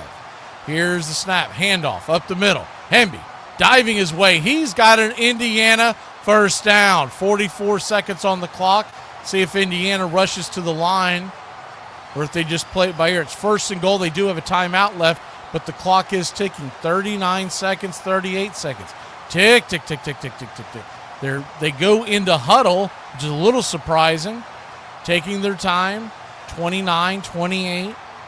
Mendoza asking for the snap. Here's the handoff up the middle. Pushing his way, and Hemby's all the way down to the 1-yard line. And it is 2nd goal, but there's only 19 seconds left. 18. Will they use the timeout? The clock is stopped, so they haven't given an indication, but I do believe Indiana called the timeout. Just seems like that if that was going to be the game plan, you could have used...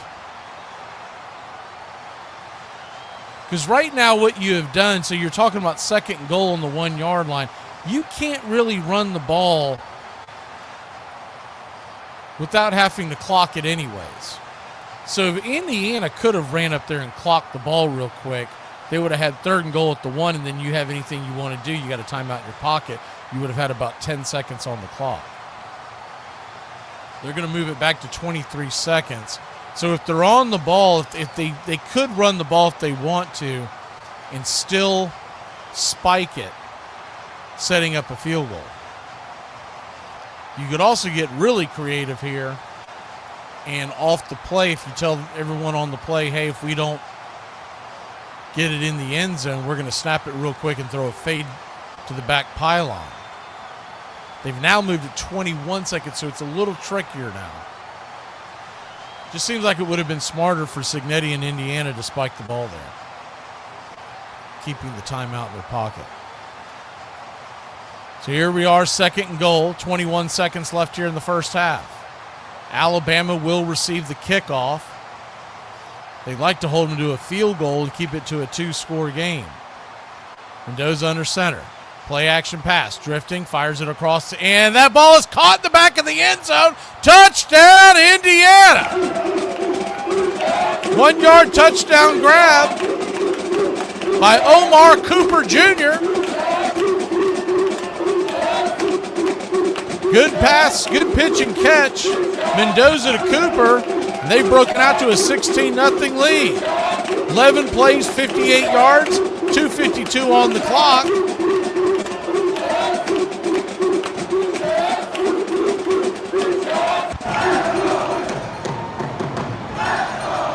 Still 17 seconds on the clock, and Alabama does have 2 timeouts. Here's the snap. The kick is up. The kick is good, and it is 17-0. Hoosiers.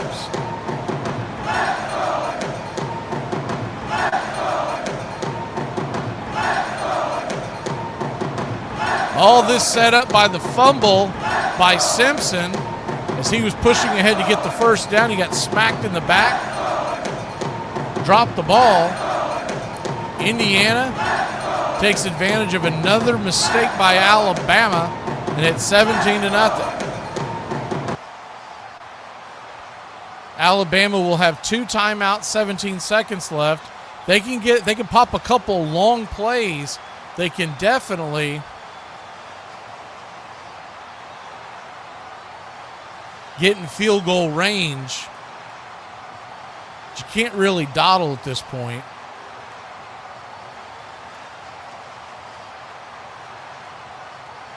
Could they have a trick play up their sleeve for the kickoff?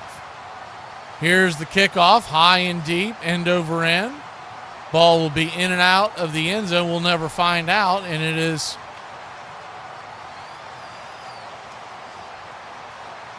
first and 10 Alabama on their own 25-yard line.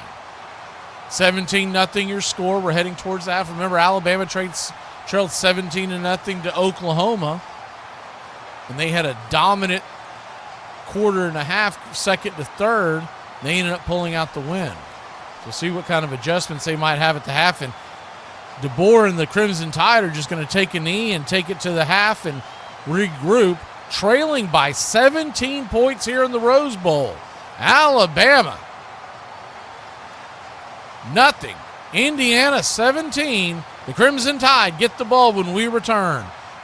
We'll take our halftime break, put a little music on for you. We'll see you when we return. What a first half by Mendoza and the Hoosiers.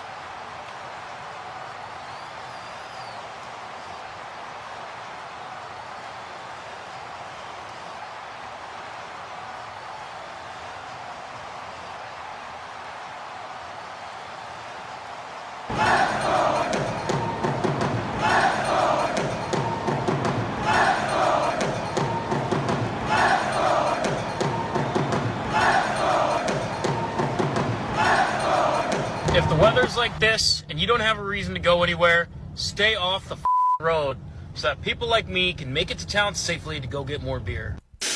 And it's a typical Rose reaction from the crowd as Pete comes to the plate. They know he's poison. He has been troublesome for so many people for so many years in this game of baseball. Nolan Ryan pulls his cap down, and the right-hander from Alvin, Texas is ready to pitch a big game in his career. Full count to Rose. Got it. I don't know why I'm still alive. Everybody passed away, and I'm still around. They're decaying, and I'm slaying. I win. I'm the best. But as his 21st big league season went on, as much as the numbers were still there, he could feel the desire start to wane. I led the team in home runs and RBIs and thought I wasn't a good player. I hit 268, the lowest I think I've hit in the big leagues. He was still the best player on our team. It just wasn't the George Brett that George Brett wanted to be. It was hard to go to the ballpark. And that's when I knew it was time to retire. I just knew. I said, you know, I don't get goosebumps anymore when I do something good. I don't get mad if the team loses and I do something bad. I'm just like a guy that's collecting a paycheck. And I always believe that the game deserves more than that from its players. In order for George to be George Brett, he had to be the first one there. He had to take batting practice until his hands bled. That's what made him George Brett. And there comes a moment when you're like, I don't want to be that person anymore. Like, this is it. I've done it. I've had my career. I've had my success. And now it's time for whatever comes next.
Welcome back.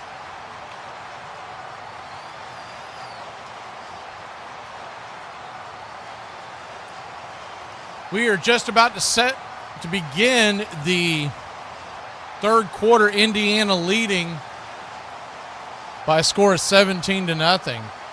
Alabama was driving before the turnover that led to the Indiana touchdown right before the half.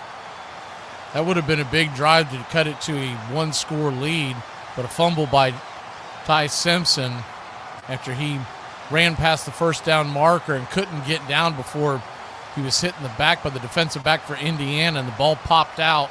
Indiana got on top of it just before midfield, and they went down like a hot knife through butter, made it 17-0. That's where we stand, but Alabama will receive the kick.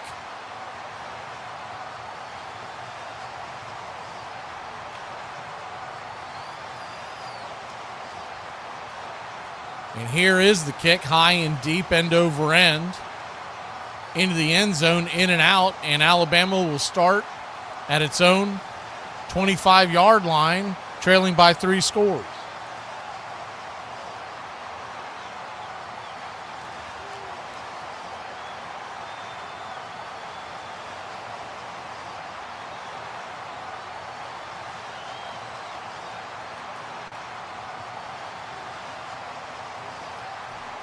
$17-0 your score, 1st and 10 from the 25-yard line.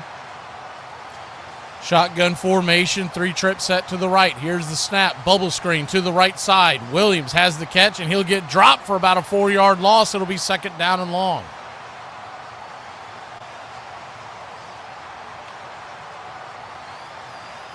Appreciate everybody stopping in today, spending your New Year's Day with us. Happy New Year to everybody.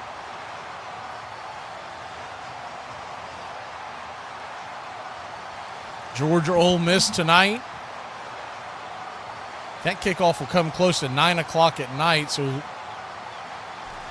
we will, if Georgia wins, we will bring you the next round for the Bulldogs. Shotgun formation snap, and Simpson fires it over the middle. Ball is knocked down and smacked back all the way into the end zone. Incomplete pass. Landino with the swat, and it's 3rd and 12. Sent it right back where it came from, and it'll be 3rd and long. 17-0 your score, 14-17 on the clock. We're going left to right across your radio dial. Line to gain is the 35. Ball sits at the 23-yard line now. 3rd and 12. Shotgun formation, Simpson looking right, looks back to the left, fires it to the left. The ball is caught by Cuevas. He will be stopped for about maybe a 4 or 5 yard gain. It'll be 4th down and long, 4th and about 8. And Alabama will have to punt. This would be a much different game, you would think, had they not gone for it on 4th down in their own territory. And of course, if Simpson doesn't fumble the ball at midfield when they were driving. Now Alabama's defense will be sent to the task to try to hold Indiana. Here's the snap. The kick is up. Indiana was coming after the ball but did not get to it. High end over end. Ball is caught and is going to get dropped down to the 20-yard line. Good defensive play by the Alabama special teams. As the Hoosiers and Brady was trying to bust to his left, he had no shot on that play. As Alabama swarmed to the ball. Looked like that was Brooks on the tackle. It'll be 1st and 10 for the Hoosiers deep in their own territory. 13:26 on the clock.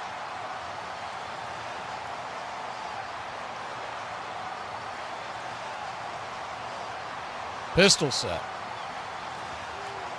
Here's the snap. Handoff off to the left-hand side. Hemby's going around the left side. He's going to knife his way for about a 4 or 5 yard gain. We'll call it 4. It'll be 2nd and about 6 at about the 25-yard line of Indiana. 17-0 your score. Just getting going here in the 3rd quarter. The job that Curt Cignetti really is phenomenal what he has done in Indiana. Turned this lowly program around in just 2 years. He's the number 1 seed in the college football playoffs. 2nd and 6, handoff up the middle, and Hemby will push his way, prodding for about a 3-yard gain. It'll be 3rd down and manageable, about 3, maybe 4.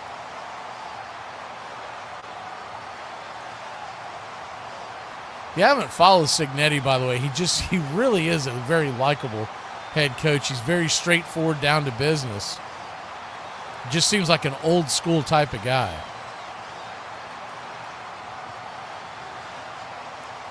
Third and 3. Shotgun, too high, too low. Single back set. Mendoza. He'll keep the snap. It's a direct snap, and Mendoza, halfback fake and a quarterback draw, and it's going to be an Indiana first down.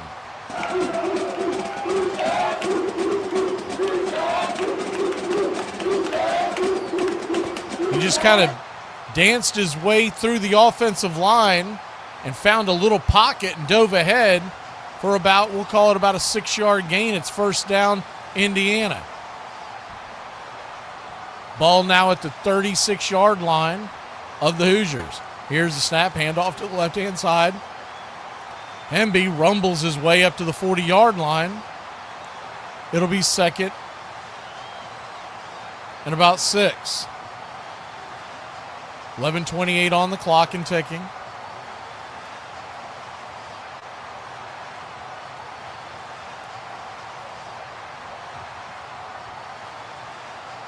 $17-0 your score. Pistol set. Shotgun formation. Here's the snap. Mendoza rolling out to the right. 2nd and 5. He's going to keep it. And he's going to dart his way out of bounds. Ball's knocked out, but the ball will drop out of bounds. And it's an Indiana first down.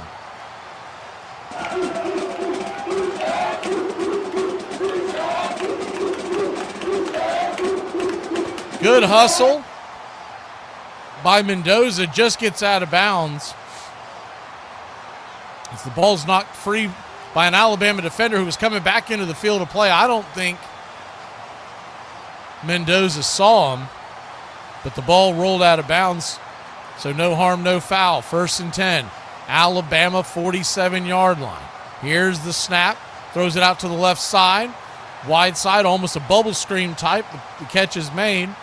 And dancing his way out to about a 5-yard gain is Omar Cooper. He had a touchdown catch earlier in the game. 17-0 your score.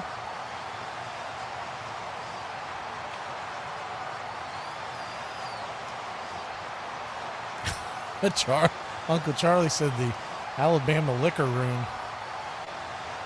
I'm assuming the way you spelt liquor is much funnier than I think you intended. 2nd and 4, ball at the 41-yard line. Here's the snap, handoff up the middle. Diving, knifing, straddling his way past the first down marker. It's an Indiana first down. Hemby once again bouncing his way into Alabama territory. He got that ball all the way down to the Alabama 32. Indiana trying to put the knockout punch on Alabama early here in the 3rd quarter. 17-0 your score. 9:17 on the clock. Alabama defense looking for any kind of a stop here. 1st and 10, handoff off to the left-hand side. Hemby dances his way, gets bumped up to about a 2-yard gain. It'll be 2nd and long.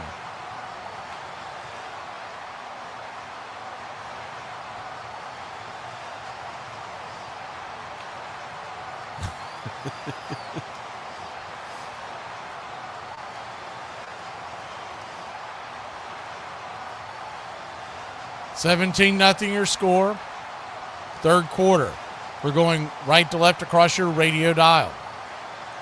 Ball at the 32-yard line, man in motion.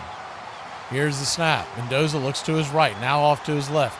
Now getting flushed out of the pocket. He's going to take off and run. He's going to dive ahead. He'll be just shy of a first down. It'll be 3rd and about 1, diving all the way down to about the 24-yard line. Good hustle by Mendoza.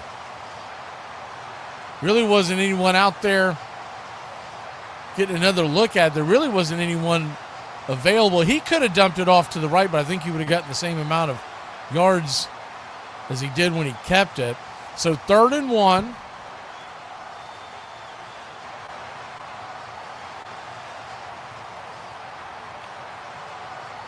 Shotgun. Mendoza drops back to pass. Fires down the left-hand side, and it is caught for an Indiana touchdown. If he held on to it, he did. Give him 6. Elijah Surratt, 24-yard touchdown catch. Deep into the corner, he had man-on-man coverage.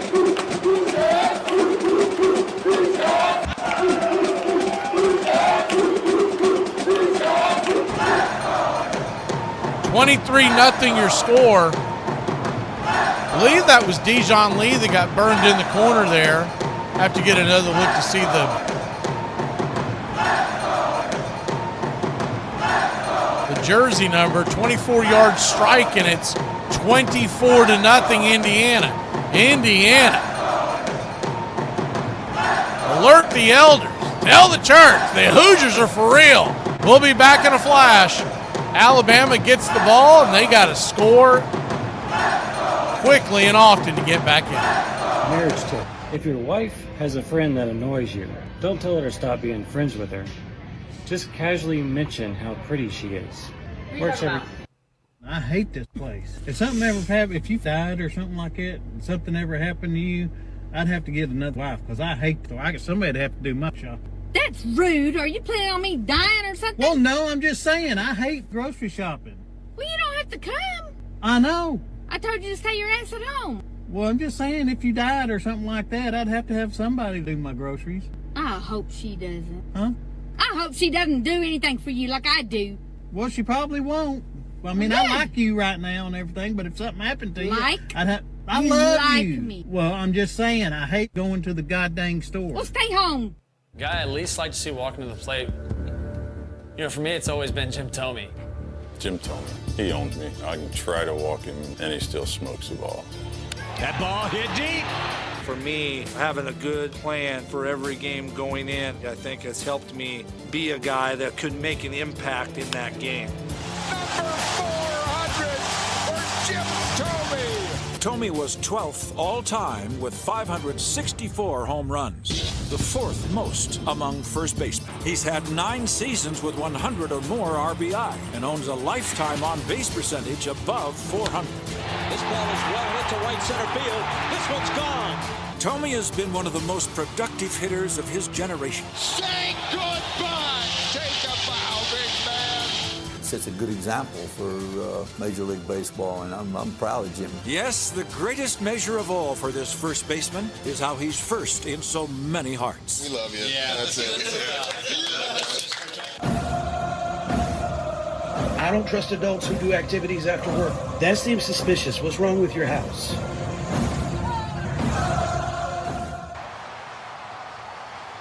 $24-0 your score. As Alabama, you got to figure now when we're sitting here about midway through the fourth quarter, 7:46, I believe, is what the timestamp was when we went to break. So almost exactly midway through. You're going to have to score at least 3 times to tie the game. And that's assuming you hit all 3 2-point conversions. So if you're Alabama, you figure you may only have 4, at the most 5 possessions left. It feels like 4-down territory unless it's just 4th and unmanageable going forward.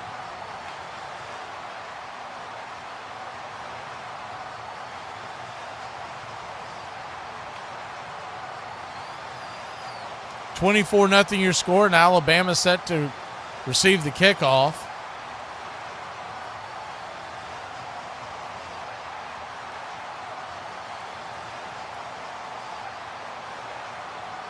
Kick from the 35-yard line, high, end over end, deep and in and out of the end zone. Alabama will set up shop at the 25-yard line. And, wow, they're going to bench Simpson for Mack. Austin Mack coming in. I don't believe this is injury related. I think he was benched.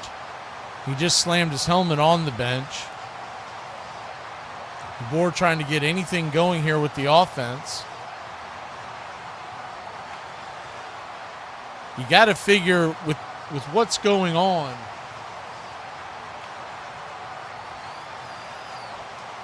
I would tend to expect that there was a specific play that got him benched.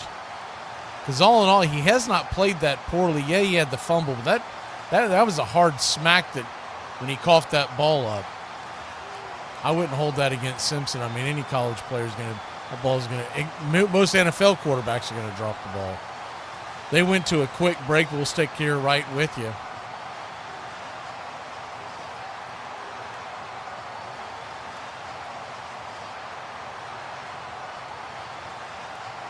Ball will be at the 25-yard line. And Austin Mack, sophomore quarterback,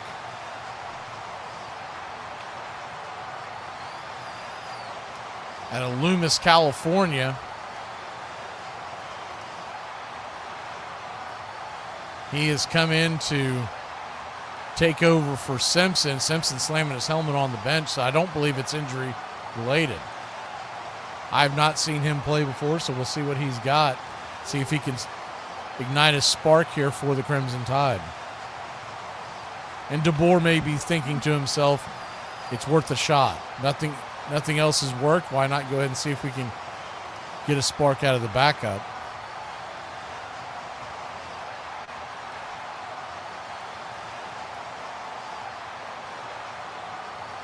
But it does feel like a desperation move. Simpson, all in all, has had a very good year offensively. I think the biggest thing that has changed with this game is that Alabama they have no answer for that Indiana defense. And the other thing is Alabama's defense has gotten gutted by this Indiana offense. By far the best Indiana team I've ever seen in my lifetime, and I'm sure many others would agree. They've had some decent teams here and there, been spotty, but this really feels like a true turnaround with Cignetti and the Hoosiers.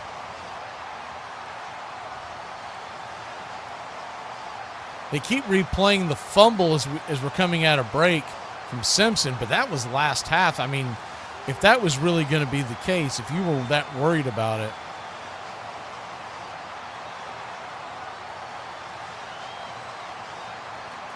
maybe he's just a little shook up from that injury, tried to give it a go to come out in the second half, and maybe he's just realizing he can't make it happen. It would have been his left shoulder if anything was hit. But here we go, Austin Mack, 1st and 10 on his own 25-yard line. Shotgun formation. Mack dumps a little easy pass off to the left-hand side. Catch is made. Jam Miller bumped out of bounds. Little or no gain. It'll be 2nd down.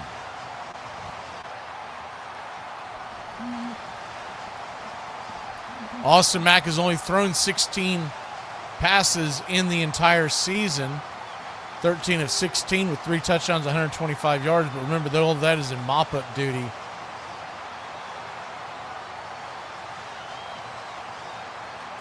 blowout wins. 2nd and 9, shotgun formation. Here's the snap. Mack drops back to pass, looking, rolls out to the right, looking.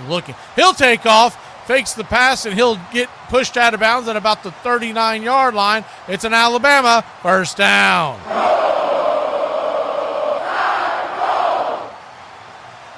Good run on the play there.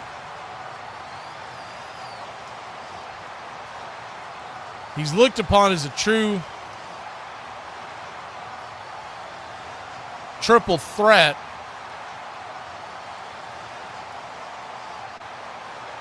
From the quarterback position. Shotgun formation, 1st and 10, 6:35 on the clock. We're going left to right across your radio dial. Here's the handoff. Up the middle. And Daniel Hill, he'll get pushed back. It's about a 1 yard gain, 2nd and long.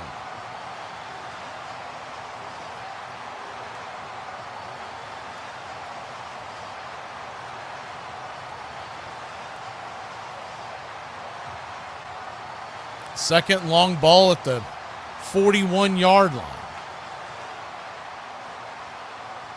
2nd and 8, we'll call it. Shotgun formation. Here's the snap. Dropping back to pass. Fires it down the right sideline. The ball's caught and out of bounds, and it's going to be an Alabama first down. Wide open going down the sidelines. And Austin Mack finds his receiver.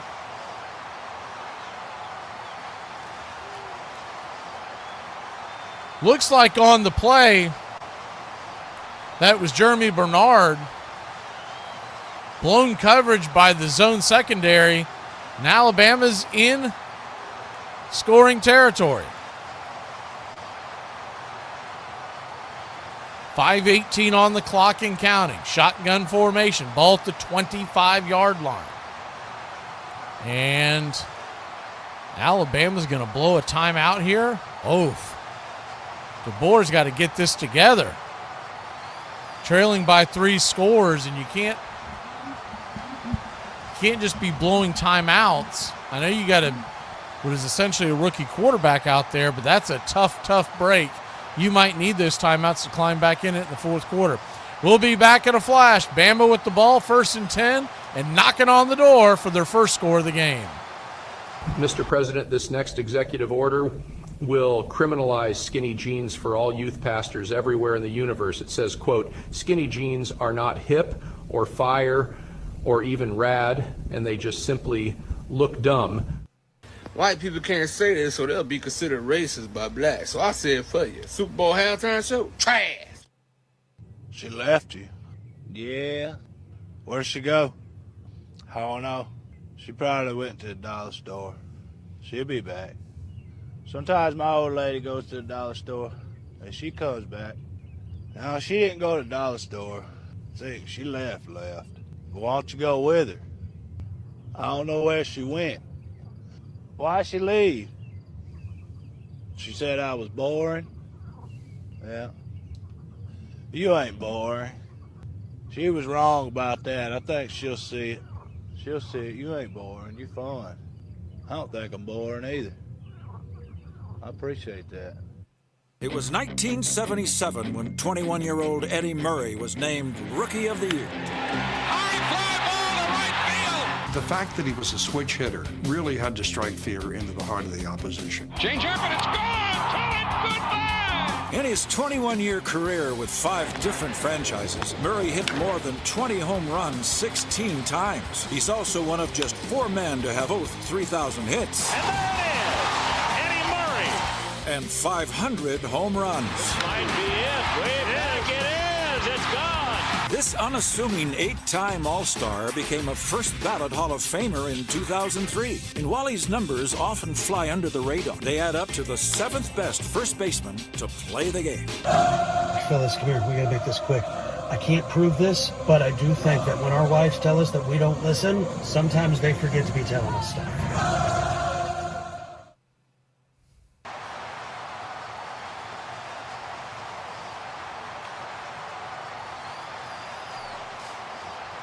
Welcome back. 24-0 your score, but Alabama is knocking on the door. You're just joining us. Ty Simpson is out of the game. Austin Mack is in, quarterback for Alabama. And he has led Alabama down the field quickly, trying to get on the board. From the 25-yard line of Indiana, it's 1st and 10, 5:13 on the clock. Still a long way to go in this one. Shotgun formation. Mack drops back to pass. Looking, fires to the right-hand side. The ball is caught. Cuevas gets it down to the 9-yard line, and it's an Alabama first down. Cuevas open there on the side. Just kind of sat down there near the sidelines, made the catch. spun out of bounds. It's 1st and goal at the 9. 4:48 on the clock and counting. Shotgun formation. Trips right, single back set. Here's the snap. Mack looking. He's going to get flushed out of the pocket, take off and run. He's going to slide his way down to the 5-yard line, and it's 2nd and goal from the 5. Good heady run by Austin Mack.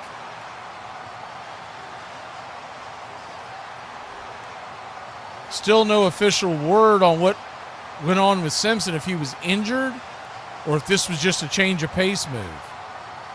There's a question going on about the hit he took in the first half that popped the ball out, whether or not that may have jammed something.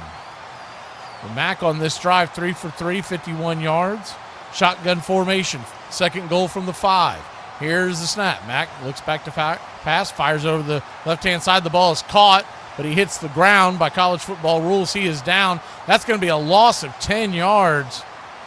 Bad play by the Tide. You would have much rather just that hit the ground. It's now 3rd and goal from the 10. Feels like 4-down territory. You don't have to get it all here in this one play. But if he takes a loss, you figure they may just kick the field goal to get on the board.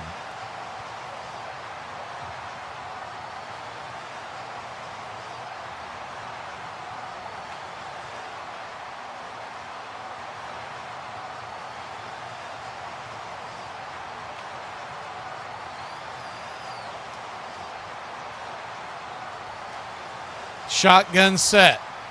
Ball at the 10-yard line. 3rd and goal. Single back. Hill switches over to Mack's left side. Here's the snap. Drops back to pass. Fires to the right-hand side. The ball is incomplete. Looking for the intended receiver there on the right-hand side. Let's get another look at who that was. I believe that was Brooks. And the pass was behind him. That was Brooks. And he got clobbered as the ball went way past the receiver off to his left. That's a little bit of whiplash action. They're going to go ahead and decide to kick the field goal, get on the board, and make this a 3-touchdown game. Maybe change the momentum a little bit. Here's the snap. The kick is up. The kick is good, and the Alabama Crimson Tide are on the board. It's 24-3. We still got a long way to go in this 3rd quarter. When we return, Alabama set to kick off. You wonder, could they be trying an onside kick?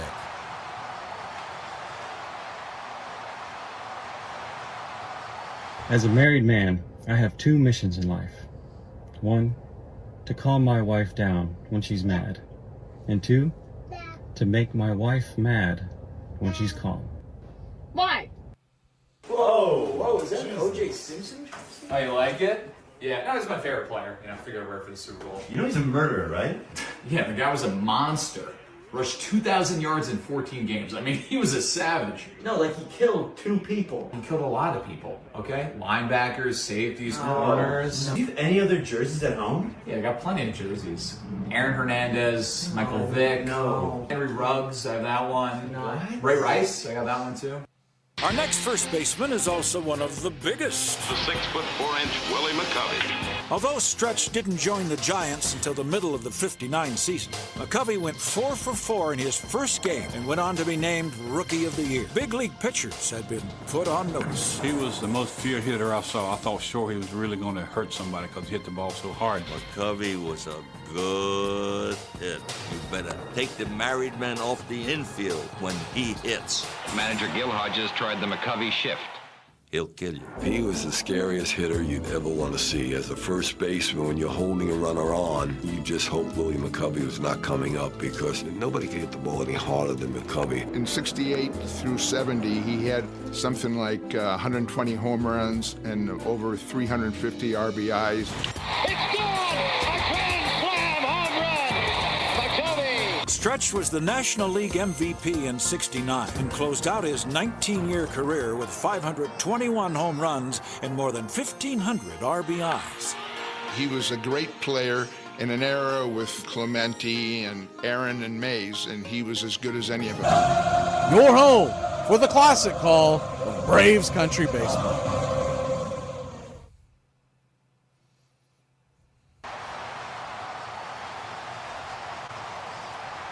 Welcome back.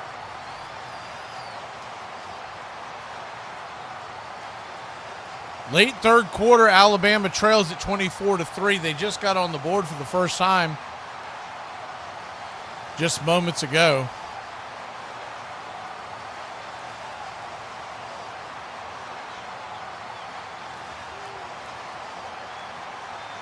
Connor Taddy with a 27-yard field goal to make it 24-3. Oregon has punched their way into the next round. They will face the winner of this game. Miami will await the winner of tonight's game, Georgia versus Ole Miss.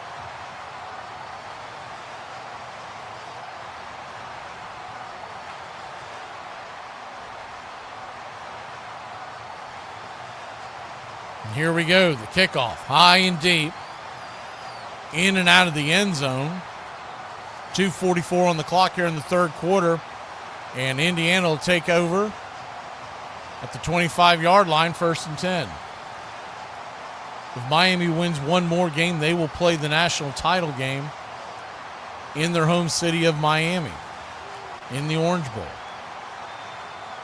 on January 19th. Conversely, if San Francisco wins in the NFL this weekend, they could host all the way until the Super Bowl, which is in their home stadium in California. Here's the snap, the handoff up the middle, and just barely getting back to the line of scrimmage. Once again, Kalen Black. It'll be 2nd down. We'll call it 10. Mendoza having another solid game today for the Indiana Hoosiers. Heisman Trophy winner. 12 of 14 with 123 yards and 3 touchdown passes. 2nd and 10, ball at the 25-yard line. Shotgun snap, handoff, up the middle. Off to the left-hand side, diving and spinning his way for about a 2-yard gain. That'll be Kalen Black once again. It'll be 3rd and 8. So Alabama looking for a quick 3 and out that can change the tide of this game. Trailing 24-3, but if you can get a stop here, get some points on the board, it gets a little tighter heading towards the fourth quarter. Mendoza, I think he might be having still some issues with his helmet because he just had to dart from the sideline and back. I think he was getting a new play call. 3rd and 8, here's the snap. Drops back to pass, looking, fires over to the left-hand side. The ball's caught, and that's going to be a 1st down. Indiana rumbling, bumbling, stumbling, fumble all the way up to the 40-yard line, down to the 40-yard line of the Alabama Crimson Tide, and it's a Indiana Hoosier 1st down.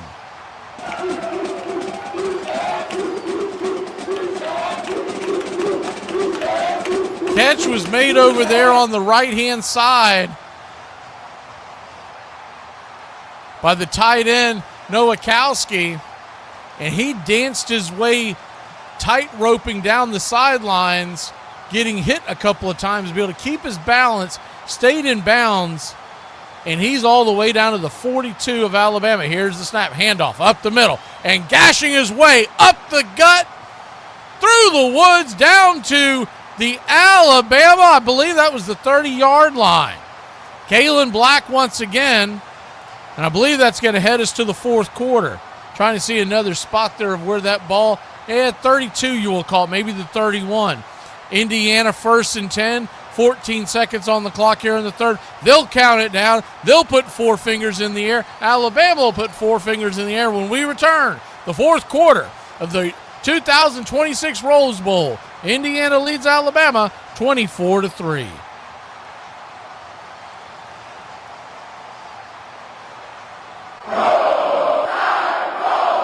Ever wondered why Alabama fans everywhere say Roll Tide? It's not just a chant, it's part of college football legend. The story starts back in 1907, when Alabama battled Auburn in a muddy slugfest. Alabama wasn't supposed to have a chance, but they fought to a 6-6 tie. A sports writer from the Birmingham Age Herald described how the players walked off the field covered in red mud, calling them a Crimson Tide. The name stuck, and the Alabama Crimson Tide was born. But where does Roll Tide come in? That came later. As fans watched the team roll over opponents through the years, the phrase became a war cry, first appearing in Alabama's fight song, Yay, Alabama, with the line, Go, Roll to Victory. Over time, those words turned into two that define an entire fan base, Roll Tide. Today, Roll Tide means more than football. It's a greeting, a celebration, even a way for Alabama fans to recognize each other anywhere in the world. No matter where they are, one Roll Tide gets an answer right back. So next time you hear it, know this. It's not just a slogan. It's pride. It's legacy. It's Alabama tradition that's been rolling for over a century.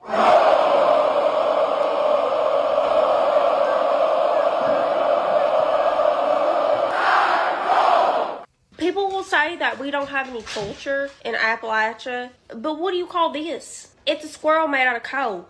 Someone asked me, hey, what are you doing for Valentine's Day? And that's when I remembered about Valentine's Day. But I love Valentine's Day. You get to rush to the card store, and there's 4 dudes in the aisle and only 3 cards left. And you get to say things like, you're the only one for me. And she's like, we're married, so yeah. And when you're dating, you get to find out whether you're still in a relationship or not. And when you're married, you get to find out if you're going to sleep on the couch or not. And you get to eat dinner at 4:30 p.m. because you didn't make a reservation far enough in advance. So I love Valentine's Day. I have always said the best all-around player that I played against was Corey Yastrzemski. Yaz was a one-man wrecking crew. He did everything you expect of a superstar player. He hit well for average, he won a couple of batting titles, and he was always a great left fielder. His mastery of balls hit toward him was matched by his conquest of the Green Monster. Yaz made left field an art form. No one had ever done that. Playing left field in Fenway is very, very tough. You know, the ball coming off that wall, timing it. I think Yastrzemski was the best of anyone I've ever seen at learning how to play the left field wall. And that'll be off the wall. Yastrzemski barehands it and holds Bando to a single. He made one of the greatest catches I've ever seen. In Yankee Stadium in '67, Tom Tresh hit a shot that looked like it was way over Yaz's head. He kept going and going. Well hit. Yastrzemski going back. And dove facing the fence and caught the ball. One-handed grab, he made the catch. When they needed someone to come through with a base hit or something, Yaz was a man. Deep to right field, number 44. We all know a great Hall of Famer and put up great numbers. Who's the most hateable character you could ever remember watching on screen ever in your life? I'm talking about an actor that does such a good job in their role that you just want to punch them in the face. Welcome back. 24-3 your score. And handoff off to the left-hand side. Maybe scooted ahead for about a 1-yard gain. Ball at the now 26-yard line. It's 2nd and 8. Might have pushed it to the 25. Indiana threatening once again. It is the 25-yard line, pistol set. Single high. Too low. Here's the snap. Hand off to the right-hand side. Pushing in. The ball's going to break 3. He's going to break free. He's down to the 5, the 10. And touchdown at Indiana. 30-3 your score. 14:21 on the clock. Kalen Black with a 25-yard rumble to the end zone.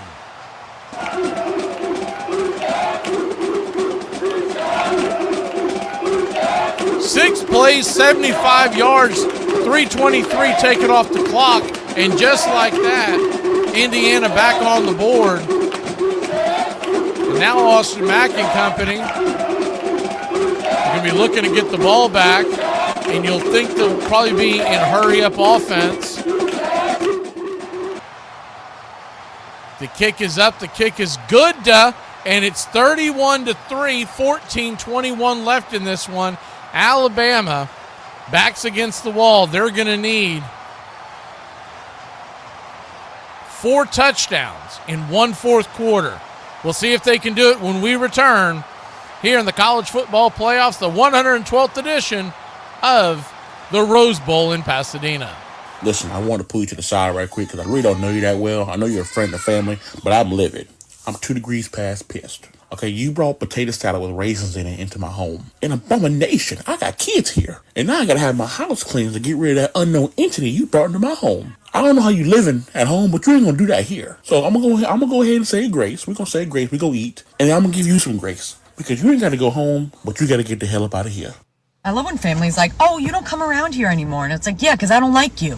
I had a shadow box in the shower before I got here just to prep to come see you because I knew every conversation was going to feel like I was being audited.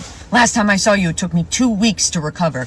I don't even know why I keep going back. I think it's because you have like one good holiday when you're 7 and then you chase that high ever since. Every 2 hours I go to the bathroom and scream into a decorative hand towel. No, it's going to be great. It's going to be great. Everyone fights over not having enough ice. Why is there never enough ice? Nolan is a cowboy. I think it's in his blood. It's in his nature. He likes being out in the Texas prairie. Since the time I was about 5 years old, I had an attraction to cattle. Why that is, I don't know. I think I was just meant to be in that business, and I've always had a passion for it. I'm the ranch manager for Mr. Nolan Ryan for about 30 years. When I first met him, I knew the kind of guy he was, that, he was going to do right and everything, and he was, one that you really would want to work for. That's a cut. It's a cow and calf operation. It's a real business, just like any other one. Everybody knows him as Nolan Ryan, the baseball player, but he's a rancher. As I got older, I understood one thing. When you get out of the game, you have to find that thing in your life that you love to do. I'm very at peace with what I'm doing, and it's where my comfort level is. I was accustomed to being outdoors and being in a more relaxed atmosphere, and I didn't really take to New York. I was alone a lot those times he went on road trips, so I was kind of scared sometimes living in an apartment building. We were just 2 kids trying to get by.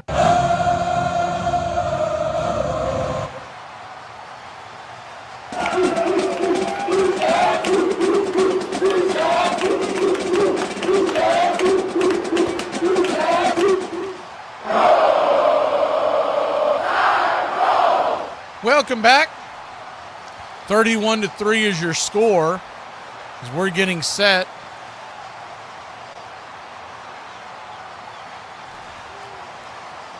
for Alabama to receive, trailing by 4 touchdowns here at the beginning of the fourth quarter. Think of the all-time comebacks in college football history. Maryland comeback against Miami comes to mind. Then you also had the choke at the Doak, infamously. Florida State trailed this exact score, 31-3 with just over 10 minutes left. Came back and tied the game and knocked Florida out of the national title picture. Here we go. Kickoff is high and deep, end over end. Fair caught in the end zone. Alabama will set up shop at their own 25-yard line, 14:21 to go.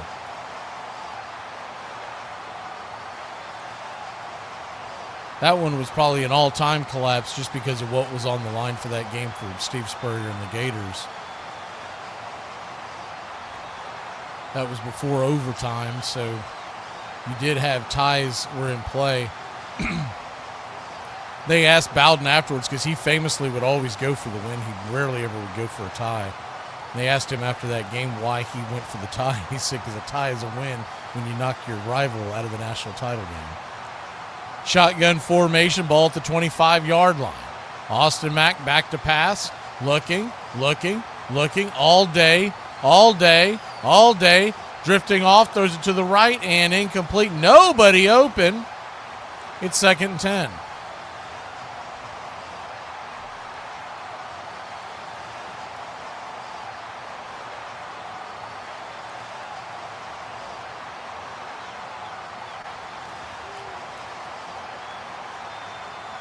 Second and 10, 14-11 to go. Yeah, Charlie, we always had to have black-eyed peas. It's the only day of the year I ever remember even having black-eyed peas. We always had to have black-eyed peas. Shotgun formation. Dropping back to pass, and Austin Mack is sacked. Back about a 6-7 yard loss. It'll be 3rd and forever. Austin Mack kind of deer in the headlights there. See where they corralled him at. Looked like it's about a 10-yard loss. We'll call it 3rd and about 20, 21 yards. I believe he was tackled at the 14-yard line. He did not see number 6 coming up the chute, Kamara. Nowhere to run, nowhere to hide. Shotgun formation, 3rd and 20. Here's the snap, fires it over to the right-hand side. Nobody's over there. Incomplete, and it's 4th and 20 for the Crimson Tide, and they'll have to punt. Not what Kalen DeBoer was wanting, but what little chance you have of coming back in this game, you can't go for it on 4th and 20. If you don't get it, Indiana's going to punch it in. Just got to hope there's some kind of a turnover coming on the defensive side. This is too far away to even try a fake punt. You just got to hope if you're Alabama that there's some kind of a fumble by Indiana. Here's the snap. The kick is high, deep. Ball's going to drop at about the 40-yard line, keep rolling all the way down to Indiana's 36-yard line, and that's where they'll take over.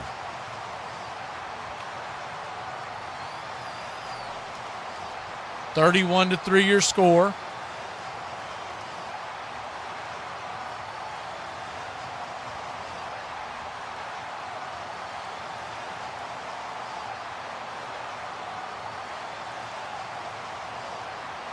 Fourth quarter of the Rose Bowl. Georgia, Ole Miss plays later on tonight in the Sugar Bowl. I believe they have that set for 8:45 as the kickoff.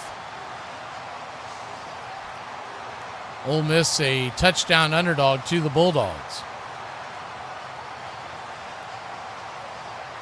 Not calling that game, so I can tell you that I would take Georgia minus the spread. I just don't think Ole Miss is going to. What I remember the Ole Miss-Georgia game, the last time they met up, in the second half of that game, Georgia had figured them out, and they scored on every possession. The last 5 times they touched the ball, it was all touchdowns. And it was like a hot knife through butter. And I expect more of the same tonight. I don't think Ole Miss is going to be able to score enough points to keep up with that. Here, we're in the fourth quarter, waiting for them to come back from break. 31-3 your score. Fernando Mendoza, 13 of 54, the 154 yards passing today with 3 touchdowns. Ty Simpson was 12 of 16, just 67 yards passing before he left the game. Might have been a shoulder injury would be my guess, unless they were just benching him for bad play, but he really didn't play that poorly except for that fumble. Stand out on the Alabama offensive side, you got to go to Jeremy Bernard, 3 catches for 52 yards. Other than that, Simpson 17 yards rushing, Hill 5 rushes for just 13 yards. Charlie Becker had a touchdown catch to make it 10-0. Omar Cooper had a 1-yard touchdown catch in the corner right before the half to make it 17-0. And Elijah Surratt also has a touchdown. He has 40 yards receiving.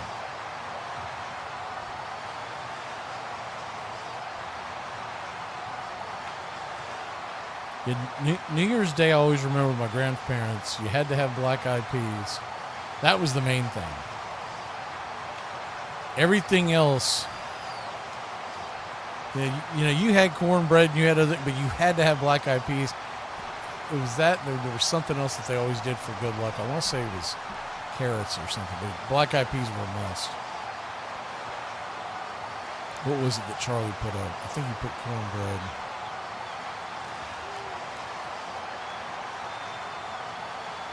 Here's the snap as we begin Indiana's possession, leading 31-3. The handoff up the middle, stopped for about a 1-yard loss. It'll be 2nd down and long.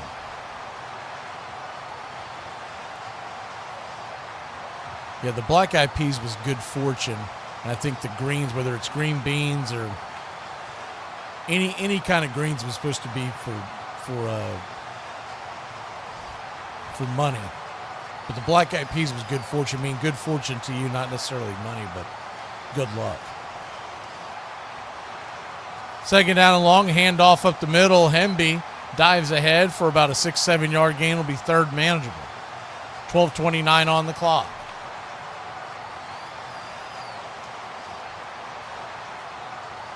I was never a fan of collard greens or turnip greens.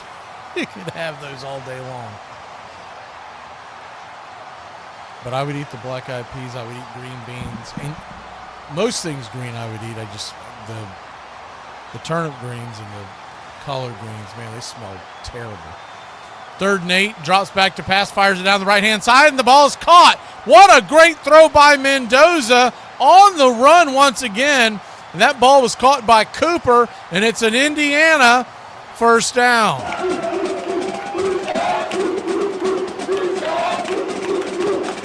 Wide open on the flag route, heading towards the sidelines. Cooper juked the defender, had himself wide open, and Indiana threatening once again.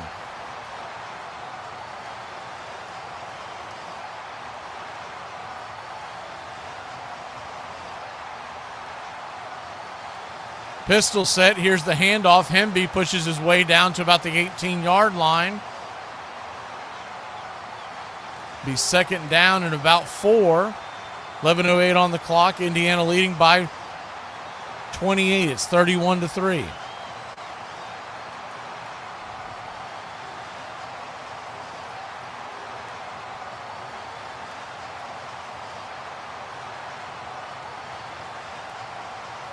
As far as greens, I mean, I like peas. I even like lima beans if they're done right. Something to do with those collard greens and turnip greens. They just, ugh. Here's the snap, handoff up the right-hand side, pushing, and he's going to break free. He's going to break free. Roman Hemby all the way down into the end zone. Touchdown, Hoosiers. Roman Hemby, an 18-yard touchdown bolt up the right side, and it's 37-3, Indiana.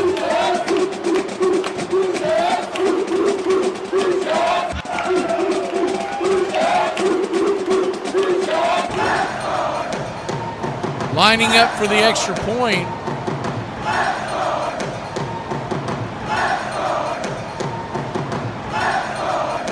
.10:33 on the clock. The kick is up.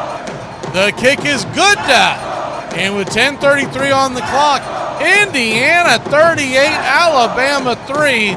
We'll be back in a flash, see if Alabama can get anything going here in the fourth quarter of the Rose Bowl.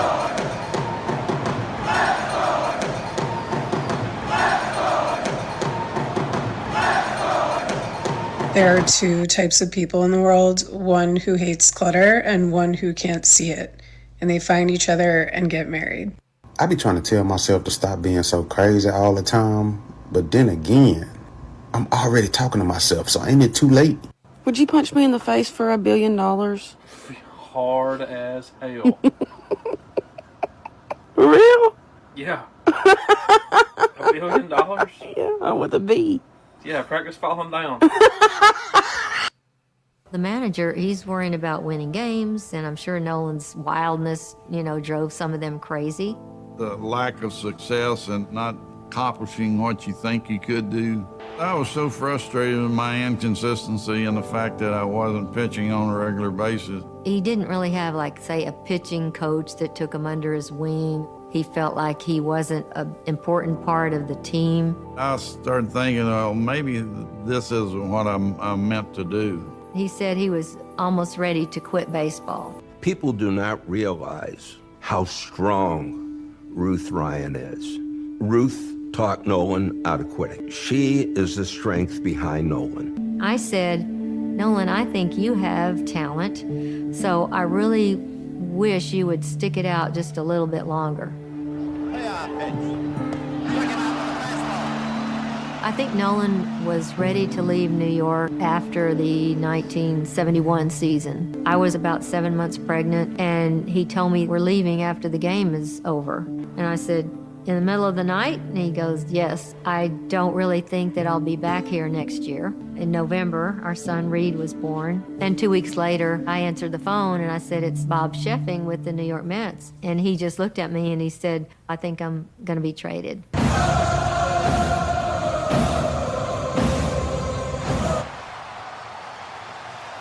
Welcome back.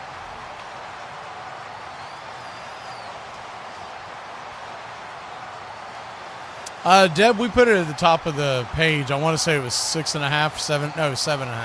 7.5. Indiana was a 7.5 point favorite. The over/under was 46.5. I do remember that, but it's at the top of the page. It's one of the first things we put in the chat. Georgia, they are a 7.5 point favorite. I think the over/under is much higher. I haven't checked it recently, but I want to say it's much higher. Here's the kickoff into the end zone. Fair caught by Alabama. They'll start at their own 25-yard line, trailing 38-3.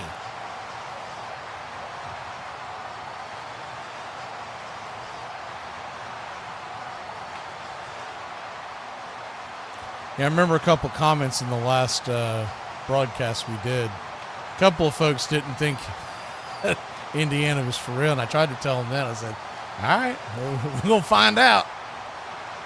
I think they found out throughout this entire bowl season that the SEC isn't the Teflon that they once were. 1st and 10, shotgun snap.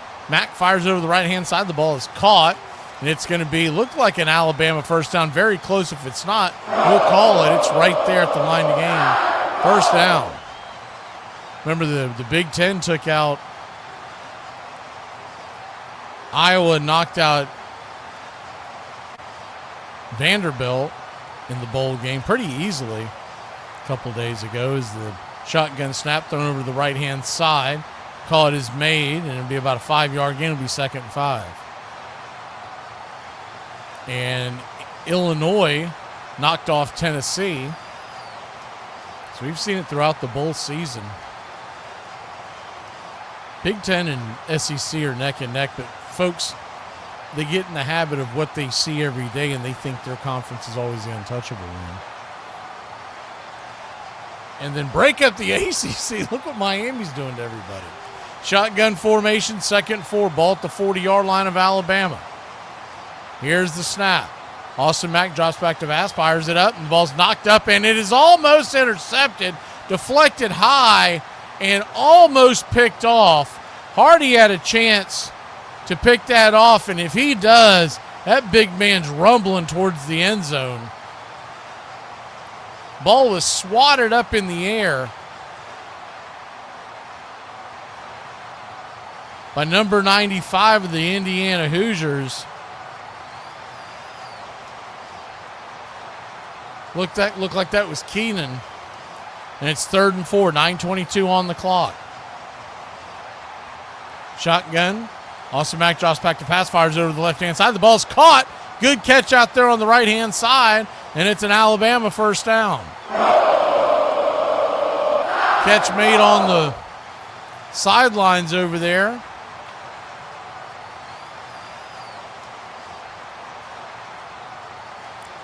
By LeBron Bond. It's 1st and 10, 8:58 on the clock and counting.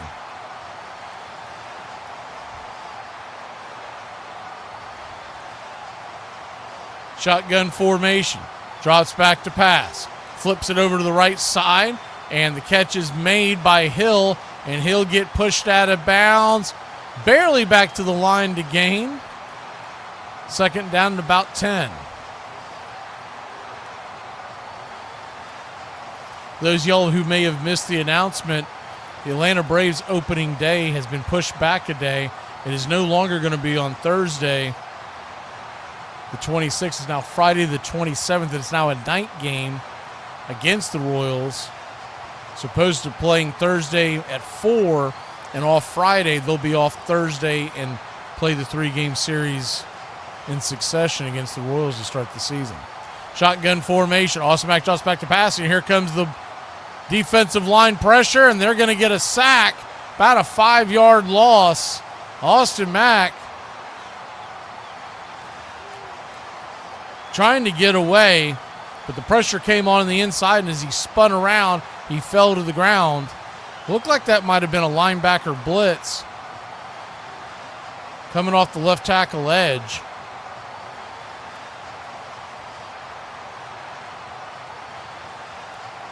It might have actually been Mincy, the defensive back, the sophomore, 6'3", 205.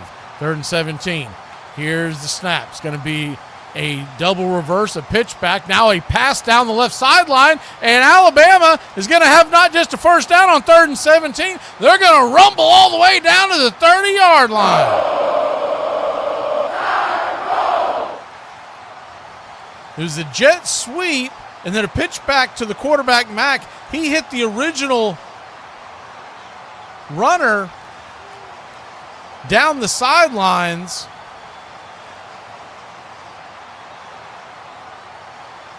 I believe that was Ryan Williams. He got the original handoff. He hit the reverse back to Bernard, and then Bernard pitched it back to Austin Mack. Mack dropped it down to Williams, and he goes down the sidelines for about 30 yards, and Indiana's going to take a quick timeout. 6:49 on the clock.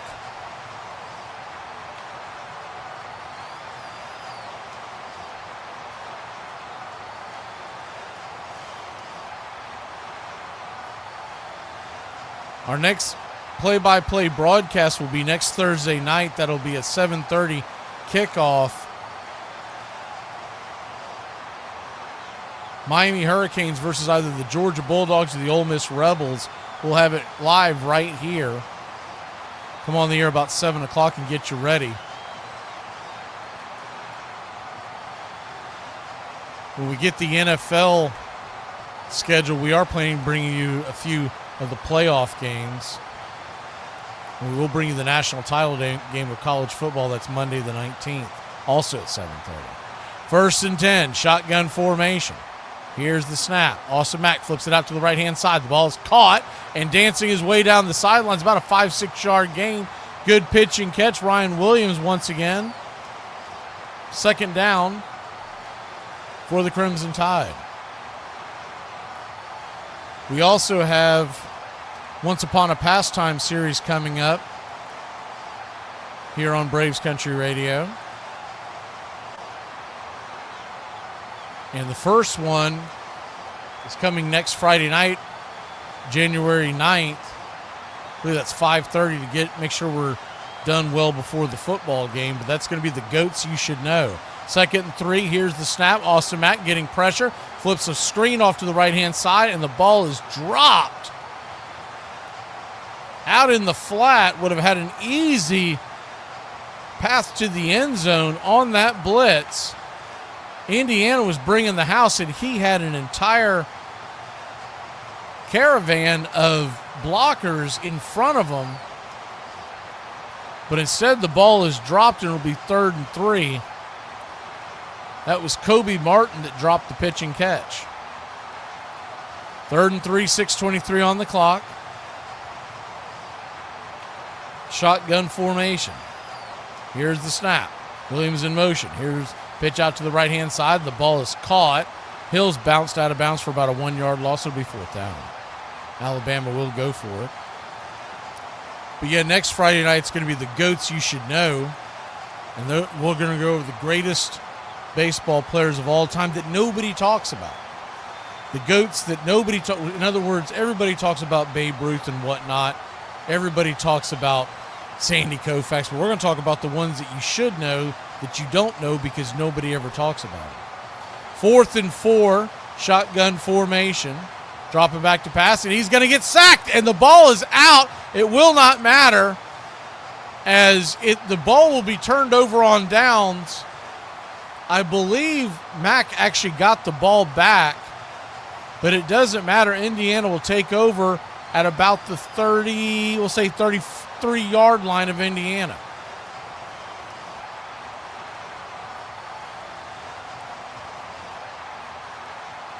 January 9th, a week from tomorrow, 5:30, the Goats You Should Know. And then we've been working on this series for a while. The following Thursday, January 15th, we're going to do Once Upon a Pastime series. It'll be World Series game number 4. The 3 previous episodes we've done over the last few years, this is the 4th installation of it. And this is going to be the woulda, coulda, shoulda, the teams that should have won the World Series, but something happened along the way. 1st and 10, handoff up the middle, and Indiana's going to try to work the clock here, about a 3-yard gain. It'll be 2nd and about 7. Does look like Mendoza's still in the game. A little surprised by that. I thought they would take everybody out at this point. Maybe that isn't Mendoza. They're showing him on the sideline now, so I'm assuming it's not. No, that is not Mendoza in. I'm guessing that might be Albert Mendoza. That might be his brother. Here's the snap, the handoff up the middle, and pushing his way ahead for about a 2-yard gain. It's 3rd down. Albert Mendoza, freshman. He'll be set to take over the reins next year as Big Bro will be heading to the NFL, most likely the number 1 pick overall by probably the Las Vegas Raiders.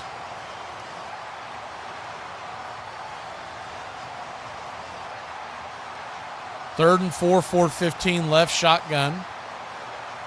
Too high, too low, single back set. Here's the snap.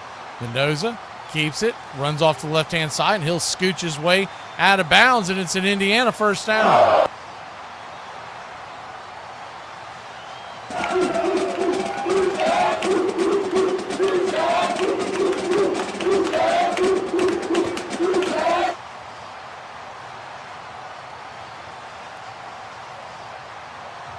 We've got a few more of these Once Upon a Pastimes that we're going to hit up.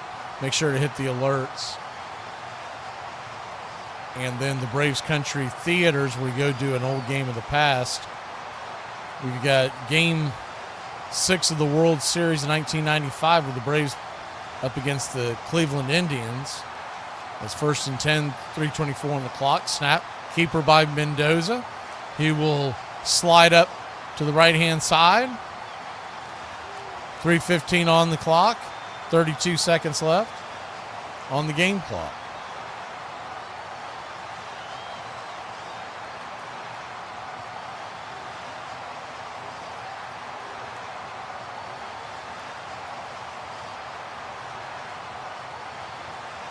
And I believe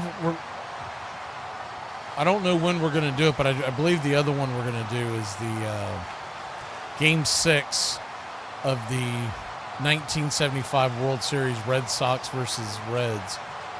2nd and 9, handoff off the right-hand side. 2:39 left as gets pushed out of bounds. It'll be 3rd and about 5. And then before you know it, we're going to have the Caribbean Series. That's the week before the Super Bowl, where all the teams down in Latin America will be fighting for their championship. And on the other side, first week of March, you got the World Baseball Classic, and that should be a lot of fun. The USA competing in that against everybody. The United States roster is loaded if you haven't seen it. 3rd and 5, here's the handoff up the middle, and stopped for minimal or no gain. It'll be 4th down, and I believe that's going to take us to the 2-minute warning. We'll stay right here with you. 2 minutes left. It'll be 4th and 4.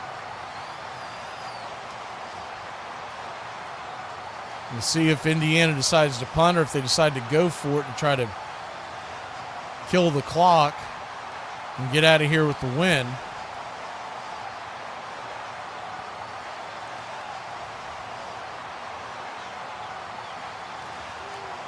But late February, so spring training is starting before it normally does. Spring training is starting a week before it normally does because of the World Baseball Classic. So you've got the spring training. I want to get the right date on this. I believe the first spring training game is Friday, February 20th. The Braves start on the 21st.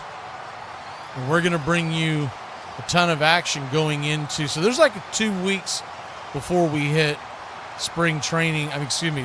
2 weeks of spring training before we hit World Baseball Classic. When the World Baseball Classic hits, we're going to be doing that wall to wall. We're going to try to sneak in a Braves game here and there, but pretty much it's going to be USA baseball and then some of the other big matchups. But before that happens, in the spring training games that happen before that, from February 20th until March 4th, we're planning to do a ton of spring training games, not just Braves. In years past, we've always just waited to see when the Braves were going to broadcast. This year, we're going to bring you other games. And we talked about this the other night, but if you see a doubleheader and you're like, how are they doing a spring training doubleheader at 1 o'clock and 3 o'clock when these games last so long? We're going to give you the first 2 hours of the first game and then the first 2 hours of the second game, because typically what happens in these spring training games, by the time you get to the 6th, 7th, 8th inning, it's a bunch of guys that nobody knows and nobody cares about. So we're going to give you the stars and then we're going to move on. So that's what you can look forward to in the spring for spring training. I think it's going to be a lot of fun. I think people will have a lot of fun with it because you're going to be able to check out some teams you normally don't get a chance to check out. And you're only going to see their stars. We're not just going to stay with it. Because some of these spring training games, if you haven't been with us before, they will drag out 3.5 hours plus because there's so many different. Once you get about the 5th or 6th inning, they're changing everybody in the lineups. They're changing out the pitchers, et cetera, and it drags the broadcast. The first 5-6 innings usually go pretty quickly. So that's the adjustment we're making this year. We're going to bring you more Braves than anybody else, but we are going to dip around the league. And when regular season begins, we'll obviously be bringing you the out-of-town doubleheaders. Opening day, it's Reds and Red Sox and Mariners versus Cleveland Guardians. 4th and 4, and they line up to punt, and they draw an offsides, and that's just kind of pouring salt in the wound. Alabama jumps offsides. It'll be an automatic first down for Indiana, and that should do it. In theory, they could just kneel on it, and if Alabama doesn't call a timeout, and I don't know why they would, we would get 3 kneel downs, and away we go. I want to thank everybody for tuning in. Make sure to subscribe. Much more along the way here in the world of play-by-play football and baseball. And, of course, our Once Upon a Pastime series for you sports history buffs. We have a lot of fun with those, and Braves Country Theater brings an old game back to life. They are going to start the kneel down, and I don't see Alabama attempting a timeout, so this should do it. 38-3 should be the final, which means Indiana covered the spread, but they hit the under if you took the over. The over was 46.5. I think most people would have thought that if Indiana put 38 on the board, there's no way the over wouldn't hit. But Alabama, only 3 points as they take another knee. And Indiana continues to look like the best team in football. They'll have a showdown with Oregon. And that should be a good old-fashioned slobber knocker. Remember, those two played earlier in the year. They beat Oregon in Oregon. That Oregon defense looked pretty darn good earlier today. I don't know what the over-under in that's going to be, but my guess is going to be it'll be under 40.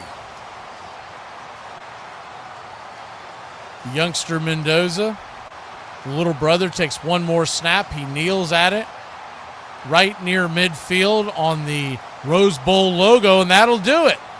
38-3. We get to give a game ball away on all of our broadcasts. I'd say we'll go ahead and make this an obvious one. Game ball, we'll give it to Mendoza Fernando Mendoza, 14 of 16, 192 yards, 3 touchdowns. That's in the passing department. And he also rushed for 16 yards, and that Indiana defense shut down the Crimson Tide. We will see you on the next broadcast. Remember, Braves Country Today comes your way every Thursday morning. We're back at a normal schedule next Thursday morning, and the next Thursday night, it'll be the winner of the Ole Miss Georgia game versus the Miami Hurricanes here on Braves Country Radio Network. For all the guys and gals behind the BCR, we will say bid you adieu and Happy New Year. Indiana 38, Alabama 3.